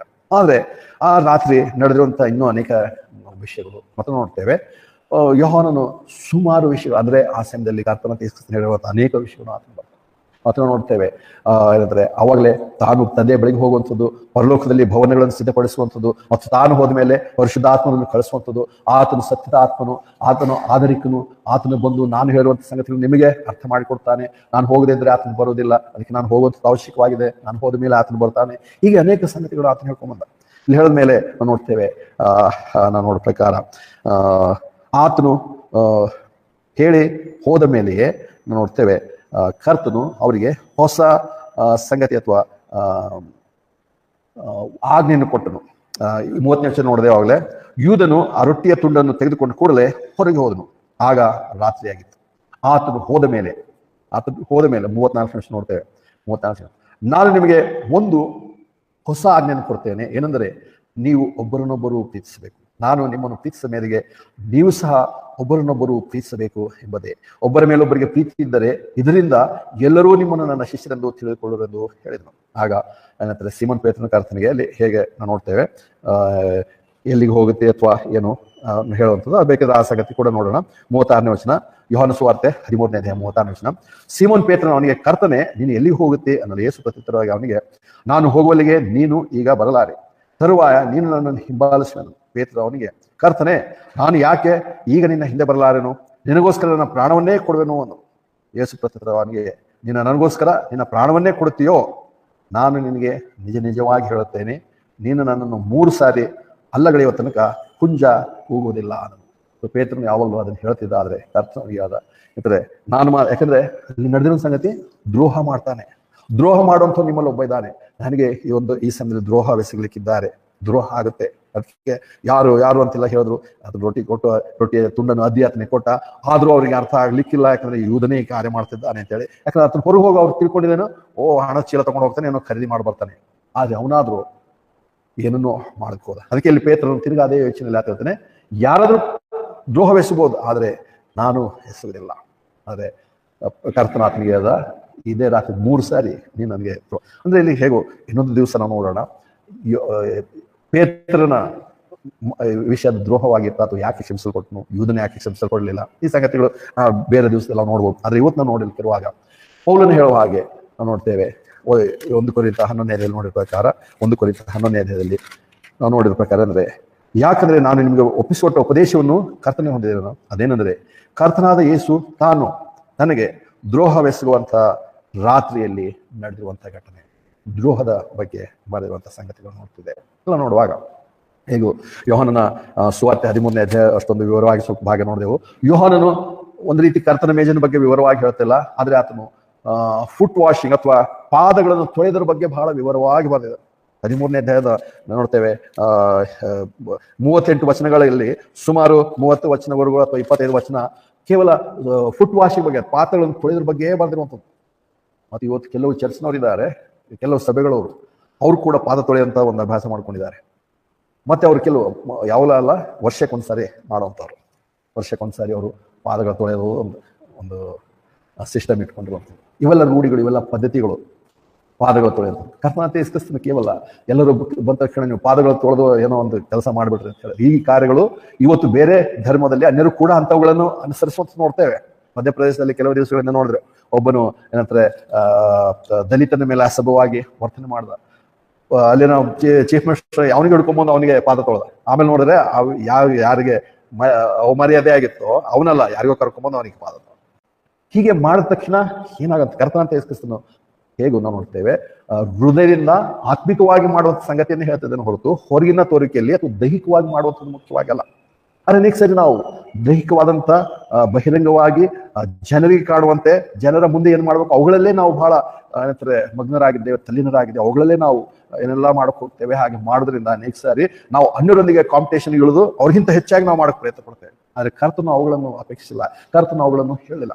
ಅದಕ್ಕೆ ಇಲ್ಲಿ ಬರುವಾಗ ನೋಡ್ತೇವೆ ಅಂದ್ರೆ ಯೋಹಾನನ ಸಂಗತಿಗಳನ್ನು ಹೇಳಿದ್ರು ಕೂಡ ಒಟ್ಟಿನಲ್ಲಿ ಒಬ್ಬರನ್ನೊಬ್ಬರು ಪ್ರೀತಿಸಿದೆ. ಮತ್ತು ಒಬ್ಬರನ್ನೊಬ್ಬರು ಪ್ರೀತಿಸುವಾಗ ಕೂಡ ನಾವು ನೋಡ್ತೇವೆ 14ನೇ ಅಧ್ಯಾಯ 15ನೇ ಅಧ್ಯಾಯದಲ್ಲಿ, ನೀವು ನನ್ನನ್ನು ಪ್ರೀತಿಸುವುದಾದ್ರೆ ನನ್ನ ಆಜ್ಞೆಗಳನ್ನು ಕೈಕೊಂಡು ನಡೆಯಿರಿ. ಹೇಳಿದ ತಕ್ಷಣ ದಶಾಜ್ಞೆ ಭಕ್ತರು ಕೆಲವರು ಇದ್ದಾರೆ. ನೋಡಿ ಯೇಸು ಕ್ರಿಸ್ತನು ದಶಾಜ್ಞೆ ಬಗ್ಗೆ ಹೇಳ್ತಿದ್ದಾನೆ, 10 ಆಜ್ಞೆಗಳು ಕೈಕೊಂಡು ನಡಿಬೇಕು, 10 ಆಜ್ಞೆ. ಯೇಸು ಕ್ರಿಸ್ತನ 10 ಆಜ್ಞೆಗಳು ಹೇಳ್ತಾ ಇಲ್ಲ. 13ನೇ ಅಧ್ಯಾಯದಿಂದ ಒಂದೇ ಸಂಭಾಷಣೆ ನಡೀತಿದೆ, ಅದೇ ರಾತ್ರಿ ಸಂಭಾಷಣೆ ನಡೀತಾ ಇರುವಾಗ ಅಲ್ಲಿ ಕರ್ತನು ಹೇಳಿದ್ರೆ ಹೊಸ ಆಜ್ಞೆಯನ್ನು ಕೊಡ್ತಿದ್ದೇನೆ. ಯೋಹಾನ 13:15 ನೋಡ್ತೇವೆ. ಯೋಹಾನ 13ನೇ ಅಧ್ಯಾಯ 34ನೇ ವಚನ, ನಾನು ನಿಮಗೆ ಒಂದು ಹೊಸ ಆಜ್ಞೆಯನ್ನು ಕೊಡ್ತೇನೆ. ಯಾವ ಹೊಸ ಆಜ್ಞೆ ಕೊಟ್ಟ? ಯಾವಾಗ ಅಂದ್ರೆ 30ನೇ ವಚನದ ನಂತರ, ಯೋಹಾನ 13ನೇ ಅಧ್ಯಾಯ 30ನೇ ವಚನ, ಯೂದನು ಆ ರೊಟ್ಟಿಯ ತುಂಡನ್ನು ತೆಗೆದುಕೊಂಡ ಕೂಡಲೇ ಹೊರಗೆ ಹೋದನು. ಆಗ ಯಾವಾಗ ಯೂದನು ಹೊರಟು ಹೋದನೋ, ಯಾವಾಗ ಯೂದನಿಂದ ಕರ್ತನು ತನ್ನ ಶಿಷ್ಯರು ಪ್ರತ್ಯೇಕಿಸಲ್ಪಟ್ಟರು ಅಥವಾ ಸ್ವತಃ ಯೂದನೇ ಅವರಿಂದ ಪ್ರತ್ಯೇಕವಾಗಿ ಹೊರಗೆ ಹೋದನೋ, ಆ ಸಮಯದಲ್ಲಿ ಆ ಒಂದು ಗುಂಪಿಗೆ ಅಥವಾ ಅಲ್ಲಿ ಹೋಗ್ತವ್ರು ಅವಾಗ ನೋಡ್ತೇವೆ ಅವರು ವಿಶ್ವಾಸಿಗಳೇ, ತಾನು ಕರೆಯಲ್ಪಟ್ಟಂಥವ್ರು ತನಗೆ ನಂಬಿಗಸ್ತರಾಗಿರುವಂಥವ್ರ ಮಧ್ಯದಲ್ಲಿ ಅವರಿಗೆ ಆ ಸಮಯದಲ್ಲಿ ಕರ್ತನೆ ಹೇಳ್ತಿದ್ದಾನೆ, ನಾನು ನಿಮಗೆ ಇವಾಗ ಒಂದು ಹೊಸ ಆಜ್ಞೆ ಕೊಡ್ತೇನೆ.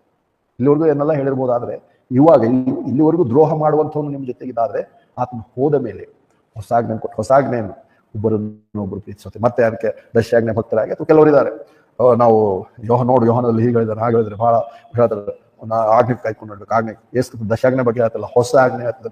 ಮುಂದೆ 14ನೇ ಅಧ್ಯಾಯ 15ನೇ ಅಧ್ಯಾಯದಲ್ಲಿ ಏನಾದ್ರು ಕರ್ತನು ನನ್ನನ್ನು ಹೇಳಿದ್ರೆ ಅದು ಕೂಡ ಆತನು ಏನಂದ್ರೆ ಒಬ್ಬರನ್ನೊಬ್ಬರು ಪ್ರೀತಿಸುವಂತ ಹೊಸ ಆಜ್ಞೆನೇ ಹೇಳ್ತಾನೆ ಹೊರತು ಮತ್ತೆ ಯಾವ್ದಲ್ಲ. ಯಾಕಂದ್ರೆ 21ನೇ ವಚನ ನೋಡ್ತೇವೆ, 14ನೇ 21ನೇ ವಚನ, ಯೋಹಾನ ಸುವಾರ್ತೆ 14ನೇ 21ನೇ ವಚನ, ನನ್ನ ಆಜ್ಞೆಗಳು ಹೊಂದಿ ಅವುಗಳನ್ನು ಅನುಸರಿಸುವವನೇ ನನ್ನನ್ನು ಪ್ರೀತಿಸುವನು ಮತ್ತು ನನ್ನನ್ನು ಪ್ರೀತಿಸುವವನನ್ನು ನನ್ನ ತಂದೆಯು ಪ್ರೀತಿಸುವನು ಮತ್ತು ನಾನು ಅವನನ್ನು ಪ್ರೀತಿಸಿ ಅವನಿಗೆ ನನ್ನನ್ನು ವ್ಯಕ್ತಪಡಿಸಿಕೊಳ್ಳನು ಅಂತ ಹೇಳಿದ್ರು. ಇಸ್ಕರಿಯೋತನಲ್ಲದ ಯೂದನು, ಕರ್ತನೆ ನೀನು ಲೋಕಕ್ಕೆ ಕಾಣಿಸಿಕೊಳ್ಳದೆ ನಮಗೆ ಕಾಣಿಸ್ಕೊಳ್ಳೋದಕ್ಕೆ ಹೇಗೆ ಎಂದು ಆತನು ಕೇಳಿದ್ರೆ, ಇಲ್ಲಿ ಆ ಯೂದ ಹೊರಟು ಹೋದ, ಇನ್ನೊಬ್ಬ ಯೂದನಿದ್ದ, ಅದಕ್ಕೆ ಇಸ್ಕರಿಯೋತ ಯೋಧ ಅಲ್ಲ, ಇವನು ಬೇರೆ ಯೋಧ ಅಂತ ಹೇಳ್ತಿರುವಂಥದ್ದು. 23ನೇ ವಚನ, ಯೇಸು ಪ್ರತ್ಯುತ್ತರವಾಗಿ ಅವನಿಗೆ, ಯಾವನಾದ್ರೂ ನನ್ನನ್ನು ಪ್ರೀತಿಸುವುದಾದ್ರೆ ಅವನು ನನ್ನ ಮಾತುಗಳನ್ನು ಕೈಕೊಳ್ಳೋನು ಮತ್ತು ನನ್ನ ತಂದೆ ಅವನನ್ನು ಪ್ರೀತಿಸುವನು, ಇದಲ್ಲದೆ ನಾನು ಅವನ ಬಳಿಗೆ ಬಂದು ಅವನಿಗೆ ನಮ್ಮ ನಿವಾಸವನ್ನು ಮಾಡಿಕೊಳ್ಳುವು. ಹೀಗೆ ಮುಂದೆ ಅನೇಕ ವಿಷಯಗಳನ್ನು ಹೇಳ್ತಿರುವಂತ ನೋಡ್ತೇವೆ. ಅಂದ್ರೆ ನೋಡುವಾಗ ಆಜ್ಞೆಯಿಂದ ತಕ್ಷಣ ಇಲ್ಲ ನೋಡುವಾಗ ಒಬ್ಬರನ್ನೊಬ್ಬರು ಪ್ರೀತಿಸುವಂಥದ್ದೇ. ಪ್ರೀತಿ ಮಾಡುವುದರ ಜೊತೆಯಲ್ಲಿಯೇ ನೋಡ್ತೇವೆ ದ್ರೋಹ ಬೆಸಗುವಂಥದ್ದು ಆ ಸಂಬಂಧದಲ್ಲಿ ಬರೆದಿರುವಂತ ಸಂಗತಿ ನೋಡ್ತೇವೆ. ಇವತ್ತು ನಾವು ಕರ್ತನ ಮೇಜನ್ನು ಆಚರಿಸಲಿಕ್ಕಿರುವಾಗ ಪೌಲನು ಕೂಡ ಹೊಸ ಒಡಂಬಡಿಕೆ ಅದಕ್ಕೆ ನೋಡ್ತೇವೆ. ಮತ್ತು ಪೌಲನ ವಿಶೇಷತೆ ಏನಂದ್ರೆ ನಾವು ನೋಡ್ತೇವೆ 1 ಕೊರಿಂಥ 11 ನೋಡುವಾಗ 1 ಕೊರಿಂಥ 11 ಅಧ್ಯಾಯದಲ್ಲಿ 23 ನೋಡ್ತೇವೆ. ಯಾಕಂದ್ರೆ ನಾನು ನಿಮಗೆ ಒಪ್ಪಿಸಿಕೊಟ್ಟ ಉಪದೇಶವನ್ನು ಕರ್ತನಿಂದ ಹೊಂದಿದೆನು. ಇದು ಬಹಳ ಏನಂತಾರೆ ಆಶ್ಚರ್ಯಕರವಾದ ಸಂಗತಿ. ಮತ್ತೆ ಮಾರ್ಕ, ಲೂಕ, ಯೋಹಾನ ಇವರೆಲ್ಲರೂ ಅಪೊಸ್ತಲರು, ಶಿಷ್ಯರು, ಪ್ರಾರಂಭದಿಂದ ಕರ್ತನೊಂದಿಗೆ ಇರುವಂತವರು. ಅವರು ಕರ್ತನ ಹೇಳಿರುವಂತ ಕಡೆ ರಾತ್ರಿಯಲ್ಲಿ ಕರ್ತನ ಹೇಳಿರುವಂತ ಮಾತುಗಳನ್ನು ನೆನಪಿಟ್ಕೊಂಡು ಅವರೆಲ್ಲರೂ ಚೆನ್ನಾಗಿ ಬರೆದರು. ಆದ್ರೆ ಪೌಲನಾದ್ರು ಕಡೆ ರಾತ್ರಿ ಭೋಜನದಲ್ಲಿ ಪೌಲನಲ್ಲಿ ಇರಲೇ ಇಲ್ಲ. ಅದಕ್ಕೆ ನಾನು ಸುವಾರ್ತೆಗಳಲ್ಲಿ ಓದಿ ಈ ಸಂಗತಿಗಳನ್ನು ಬರೀತಿದ್ದೇನೆ ಅಂತ ಹೇಳಿಲ್ಲ, ಅಥವಾ ದೇವರ ವಾಕ್ಯಗಳ ಪ್ರಕಾರ ನಾನು ಹೀಗೆ ಬರೀತಿದ್ದೇನೆ ಅಂತ ಹೇಳಿಲ್ಲ. ಆದ್ರೆ ಆತನ ಹೇಳ್ತಿರುತ್ತದೆ, ನಾನು ಕರ್ತನಿಂದ ನೇರವಾಗಿ ಈ ಸಂದೇಶ ಹೊಂದಿದ್ದೇನೆ. ಯಾವಾಗ? ಅಪೊಸ್ತಲಕೃತ್ಯ 9ನೇ ಅಧ್ಯಾಯ. ಆ ನಂತರ ಕರ್ತನು ಅನೇಕ ಸಂಗತಿಗಳು ತಿಳಿಪಡಿಸ್ತಾರೆ. ಅದಕ್ಕೆ ನೋಡ್ತೇವೆ ಆತನ ಬರೆಯುವಂತ ಎಫೆಸ, ಗಲಾತ್ಯ, ರೋಮ, ಬೇರೆ ಬೇರೆ ಪತ್ರಿಕೆಗಳು ಬರುವಾಗ ಅದನ್ನು ಕರ್ತನಿಂದ ನೇರವಾಗಿ ಹೊಂದಿ ಬರೀತಿದ್ದನು. ನಾವೇನಾದ್ರೂ ಇವತ್ತು ಹೇಳಿದ್ರೆ ಯೋಹಾನ, ಮಾರ್ಕ, ಲೂಕ ಮತ್ತ ಇವರ ಸುವಾರ್ತೆ ಪ್ರಕಾರ ನಾವು ಹೇಳ್ತೇವೆ, ಇಲ್ಲ ಪೌಲನ ಪ್ರಕಾರ ನಾವು ನೋಡ್ತೇವೆ. ಅದಕ್ಕೆ ನಾವು ನೋಡುವಾಗ ಕರ್ತನಾದ ಯೇಸು ಕ್ರಿಸ್ತನ ಬಗ್ಗೆ ನಾವು ಕಳೆದ ವಾರ ಕೂಡ ನೋಡಿದ್ದೇವೆ. ಇಲ್ಲಿವರೆಗೂ ನೀವು ಏನಂತಾರೆ ದೈಹಿಕವಾಗಿ ಶಾರೀರಿಕವಾಗಿ ನೋಡಿದ್ರೆ, ಆದ್ರೆ ನಾವು ಇನ್ನು ಹಾಗೆ ನೋಡಲ್ಲ. ಏನಂತಾರೆ ಆತ್ಮಿಕವಾಗಿ ನಾವು ಕರ್ತನಾದ ಯೇಸು ಕ್ರಿಸ್ತನನ್ನು ಅರಿಯುವಂಥವರಾಗಿದ್ದೇವೆ ಅಂತೇಳಿ ಪೌಲನು 2 ಕೊರಿಂಥ 15ನೇ ಅಧ್ಯಾಯ 5ನೇ ಅಧ್ಯಾಯ 16 ನೋಡೋ ಪ್ರಕಾರ ನೋಡ್ತೇವೆ. ದೇಹದಲ್ಲಿರುವಂತ ಮನುಷ್ಯನಾದಂತ ಯೇಸು ಕ್ರಿಸ್ತನನ್ನು ಕಂಡು ಆ ವಿಷಯಗಳನ್ನು ಬರೆದಂಥವರೇ ಕೆಲವರು ಸುವಾರ್ತಿಕರಾಗಿದ್ರು. ಪೌಲನಾದರೂ ಕಡೆ ರಾತ್ರಿ ಭೋಜನದಲ್ಲಿ ಕರ್ತನೊಂದಿಗೆ ಇರಲಿಲ್ಲ, ದೈಹಿಕವಾಗಿ ಆತನನ್ನು ಏನಂತಂದ್ರೆ ಆತನೊಂದಿಗೆ ಹಾಜರಾಗಿರಲಿಲ್ಲ, ನೇರವಾಗಿ ಆತನ ಮಾತುಗಳನ್ನು ಕೇಳಿರಲಿಲ್ಲ. ಆದ್ರೆ ಪೌಲನಾದರೂ ಪುನರುತ್ಥಾನ ಹೊಂದಿರುವಂತ ಆತ್ಮಿಕವಾದಂತ ಕರ್ತನಾದ ಯೇಸು ಕ್ರಿಸ್ತನನ್ನು ನೋಡಿದನು, ಆತನಿಂದ ನೇರವಾದಂತ ಸಂದೇಶವನ್ನು ಪಡೆದುಕೊಂಡವನಾಗೆ ಈ ಸಂಗತಿಗಳನ್ನು ಬರೆದರು. ಅದಕ್ಕೋಸ್ಕರವೇ ಚರ್ಚ್ಗೆ ಬರಬೇಕಾಗಿರುವಂತ ಸಂಗತಿಗಳನ್ನು ಮಾಡಬೇಕಾದಂತ ಕ್ರಮವನ್ನು, ಬೋಧನೆಗಳನ್ನು ಪೌಲನ ಪತ್ರಿಕೆಗಳಲ್ಲಿಯೇ ಇಟ್ಟಿರುವಂತ ನೋಡ್ತೇವೆ. ಹೊರತು ಯೋಹಾನನಾಗಲಿ ಅಥವಾ ಏನಂತಾರೆ ಮುಖ್ಯವಾದಂತ ಶಿಷ್ಯರ ಪ್ರಕಾರ ಪೇತ್ರನಾಗಲಿ ಸಭೆಗೆ ಬರುವಂತ ಸಂಗತಿಗಳನ್ನು ಬರೆಯಲು. ಪೇತ್ರನಲ್ಲಿ ಕೂಡ ಏನಂದ್ರೆ ಕರ್ತನ ಮೇಜಿನ ಕುರಿತು ಆತನು ಬರೆಯಲಿಲ್ಲ. ಯಾಕೆ ಇವತ್ತು ನಾವು ಕರ್ತನ ಮೇಜನ್ನು ಆಚರಿಸ್ತೇವೆ? ಅದಕ್ಕೆ ಅಲ್ಲಿ ಬರುವಾಗ ಇನ್ನೊಂದು 2 ಸಂಗತಿಗಳನ್ನು ಕೂಡ ನೋಡ್ತೇವೆ. ಏನಂದ್ರೆ ಯಾಕೆ ನಾವು ಫುಟ್ ವಾಷಿಂಗ್ ಅಥವಾ ಪಾದಗಳನ್ನು ತೊಳೆದು ಯಾಕೆ ಮಾಡಲ್ಲ ಅಂದ್ರೆ, ಪೌಲನು ಚರ್ಚ್ಗಳಿಗೆ ಆ ಉಪದೇಶವನ್ನು ಕೊಡ್ಲಿಲ್ಲ. ಅಷ್ಟೇ ನಮ್ಗೆ ವಿವರಣೆ. ಆತನು ಕೊಡ್ಲಿಲ್ಲ, ಅದಕ್ಕೆ ನಾವು ಮಾಡಲ್ಲ. ಆತನೇನ್ ಕ್ರಮ ಕೊಟ್ಟಿದ್ದಾನೆ?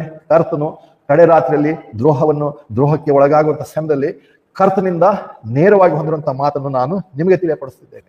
ಸೊ ಕರ್ತನಾಂತ ಯೇಸು ಕ್ರಿಸ್ತನು ನೇರವಾಗಿ ಪೌಲನಿಗೆ ಸಂದೇಶವನ್ನು ಕೊಟ್ಟು. ಮತ್ತೆ ಅಷ್ಟೇ ಅಲ್ಲ, ಇನ್ನು ನೋಡ್ತೇವೆ ಕರ್ತನಾಂತ ಯೇಸು ಕ್ರಿಸ್ತನ ಬಗ್ಗೆ ನಾವು ನೋಡುವಾಗ ಏನಂತಾರೆ, ಕ್ರೈಸ್ಟ್ ಅಕಾರ್ಡಿಂಗ್ ಟು ಪ್ರಾಫೆಸಿ, ಕರ್ತನು ಪ್ರವಾದನೆಗಳಿಗೆ ಅನುಗುಣವಾದಂತ ಕರ್ತನು ಒಬ್ಬನಿದ್ದಾನೆ, ಅಥವಾ ಆತನ ಬಗ್ಗೆ ಬರೆದಿರುವಂತವರೇ ಮತ್ತ ಮಾರ್ಕ, ಲೂಕ, ಯೋಹಾನ ಇವರೆಲ್ಲರೂ.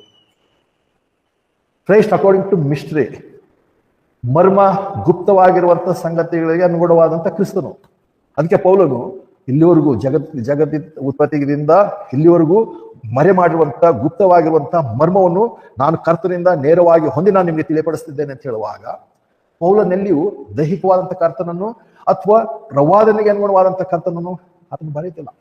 ಮತ್ತೆ ಸುವಾರ್ತೆ, ಎಲ್ಲಾ ಸುವಾರ್ತೆಗಳು ನೋಡ್ಬೇಕಾದ್ರೆ ನೇರವಾಗಿ ಸುವಾರ್ತೆಗಳು ಬರೆಯುವಂತ ಸುವಾರ್ತೆ ಅಂತ ಹೇಳಿ ನೋಡ್ತೇವೆ, ಅಥವಾ ನಮ್ಗೆ ಹೊಸ ಒಡಂಬಡಿಕೆ ಅನುಗುಣವಾಗಿ ನಮಗೆ ಇಲ್ಲಿಂದೆಲ್ಲ ಶುರುವಾಯ್ತು ನಾವು ನೋಡ್ತೇವೆ. ಆದರೆ ಎಲ್ಲಾ ಸುವಾರ್ತೆಗಳಲ್ಲಿ ಪ್ರಾಥಮಿಕವಾಗಿ ಬರೆದಿರ್ತಾರೆ, ಪ್ರತಿಯೊಂದು ಮಾಡಿದ ತಕ್ಷಣದಲ್ಲಿ ಹೀಗೆ ಬರೆದಿರುವಂತಹ ಪ್ರವಾದನೆ ನೆರವೇರಿತು, ಶಾಸ್ತ್ರಗಳ ಪ್ರಕಾರ ಹೀಗೆ ಮಾಡಲ್ಪಟ್ಟು, ಅಲ್ಲಿ ಕೇವಲ ಬರೆದಿರುವಂತ ಪ್ರವಾದನೆಗೆ ಅನುಗುಣವಾದಂತಹ ಕರ್ತನನ್ನು ಅವರು ಪ್ರಚುರಪಡಿಸಿದರು. ನಮಗೆ ಪ್ರವಾದನೆ ಇಲ್ಲ, ನಮಗೆ ಇವತ್ತು ಪ್ರವಾದನೆಗಳಿಲ್ಲ. ಅದಕ್ಕೆ ನಾವು ಯಾವಾಗಲೂ ಹೇಳ್ತೇವಲ್ಲ, ಯಾವುದೋ ವಾಕ್ಯ ತಕ್ಷಣ ಇವತ್ತಿನ ಪ್ರವಾದನೆ, ಈ ವರ್ಷದ ಪ್ರವಾದನೆ, ಈ ತಿಂಗಳಿನ ಪ್ರವಾದನೆ, ಫೇಸ್ಬುಕ್, ವಾಟ್ಸಪ್ ಅಲ್ಲಿ ಹಾಕ್ತಾನೆ ಇರ್ತಾರೆ ಪಾಸ್ಟ್ಗಳು. ಪ್ರವಾದನೆ ಇಂತ ವಾಗ್ದಾನ ಅಲ್ಲ. ಪ್ರವಾದನೆ, ವಾಗ್ದಾನ ಒಂದೇ ಜನಾಂಗಕ್ಕೆ ಹೇಳಿರುವಂತ ಸಂಗತಿಗಳು. ಯಾರಿಗೆ ಪ್ರವಾದನೆ ಮಾಡಲ್ಪಟ್ಟಿದೆ ಅವರಿಗೆ ದೇವರು ವಾಗ್ದಾನ ಮಾಡಿದ್ದಾನೆ. ನಮಗೆ ಪ್ರವಾದನೆ ಇಲ್ಲ, ವಾಗ್ದಾನವೂ ಇಲ್ಲ. ಅದಕ್ಕೆ ಯಾವುದೋ ವಾಕ್ಯ ತಗೊಂಡು ದೇವ್ರು ನಮ್ಗೆ ಹೀಗೆ ವಾಗ್ದಾನ ಮಾಡಿದೆ, ಹೀಗೆ ಎಲ್ಲ ಸುಳ್ಳು ಮಾತದು. ನಾವು ನಂಬಿರುವಂತ ಕರ್ತನು ಗುಪ್ತವಾಗಿರುವಂತ ಮರ್ಮವಾಗಿಂತ ಸುವಾರ್ತೆ, ಕೃಪೆಯ ಸುವಾರ್ತೆ ಕ್ರಿಸ್ತನಿಗೆ ಅನುಗುಣವಾಗಿ ನಾವು ನಂಬಿ ನಾವು ಜೀವಿಸ್ತಿದ್ದೇವೆ. ಹಾಗಿರುವಾಗ ಏನಂತಾರೆ ನೇರವಾದ ಮಾತಾತ್ಮೀಯತೆ, ಹೀಗೆ ಸುವಾರ್ತೆಗಳಲ್ಲಿ ಬರೆದ ಪ್ರಕಾರ ನಾನು ಯೇಸುವನ್ನ ಕಡೆ ರಾತ್ರಿಯಲ್ಲಿ ನಡೆದಿರುವಂತ ಸಂಗತಿಯನ್ನು ಬರೆತಿದ್ದೇನೆ ಅಂತ ಬರಲಿಲ್ಲ. ಬದಲಾಗಿ ಆತ್ಮ ಹೇಳ್ತದೆ, ಯಾಕಂದ್ರೆ ನಾನು ನಿಮ್ಗೆ ಒಪ್ಪಿಸಿಕೊಟ್ಟ ಉಪದೇಶವನ್ನು ಕರ್ತನಿಂದ ಹೊಂದಿದ್ದೇನು.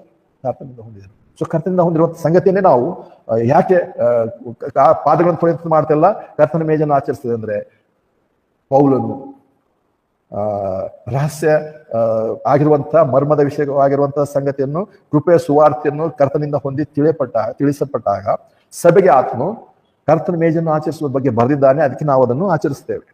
ಯಾವುದು ಪೌಲನು ಚರ್ಚಿಗೆ ಬರೆದಿಲ್ವೋ ಆ ಸಂಗತಿಗಳನ್ನು ಆಚರಿಸಬೇಕಾಗಿಲ್ಲ.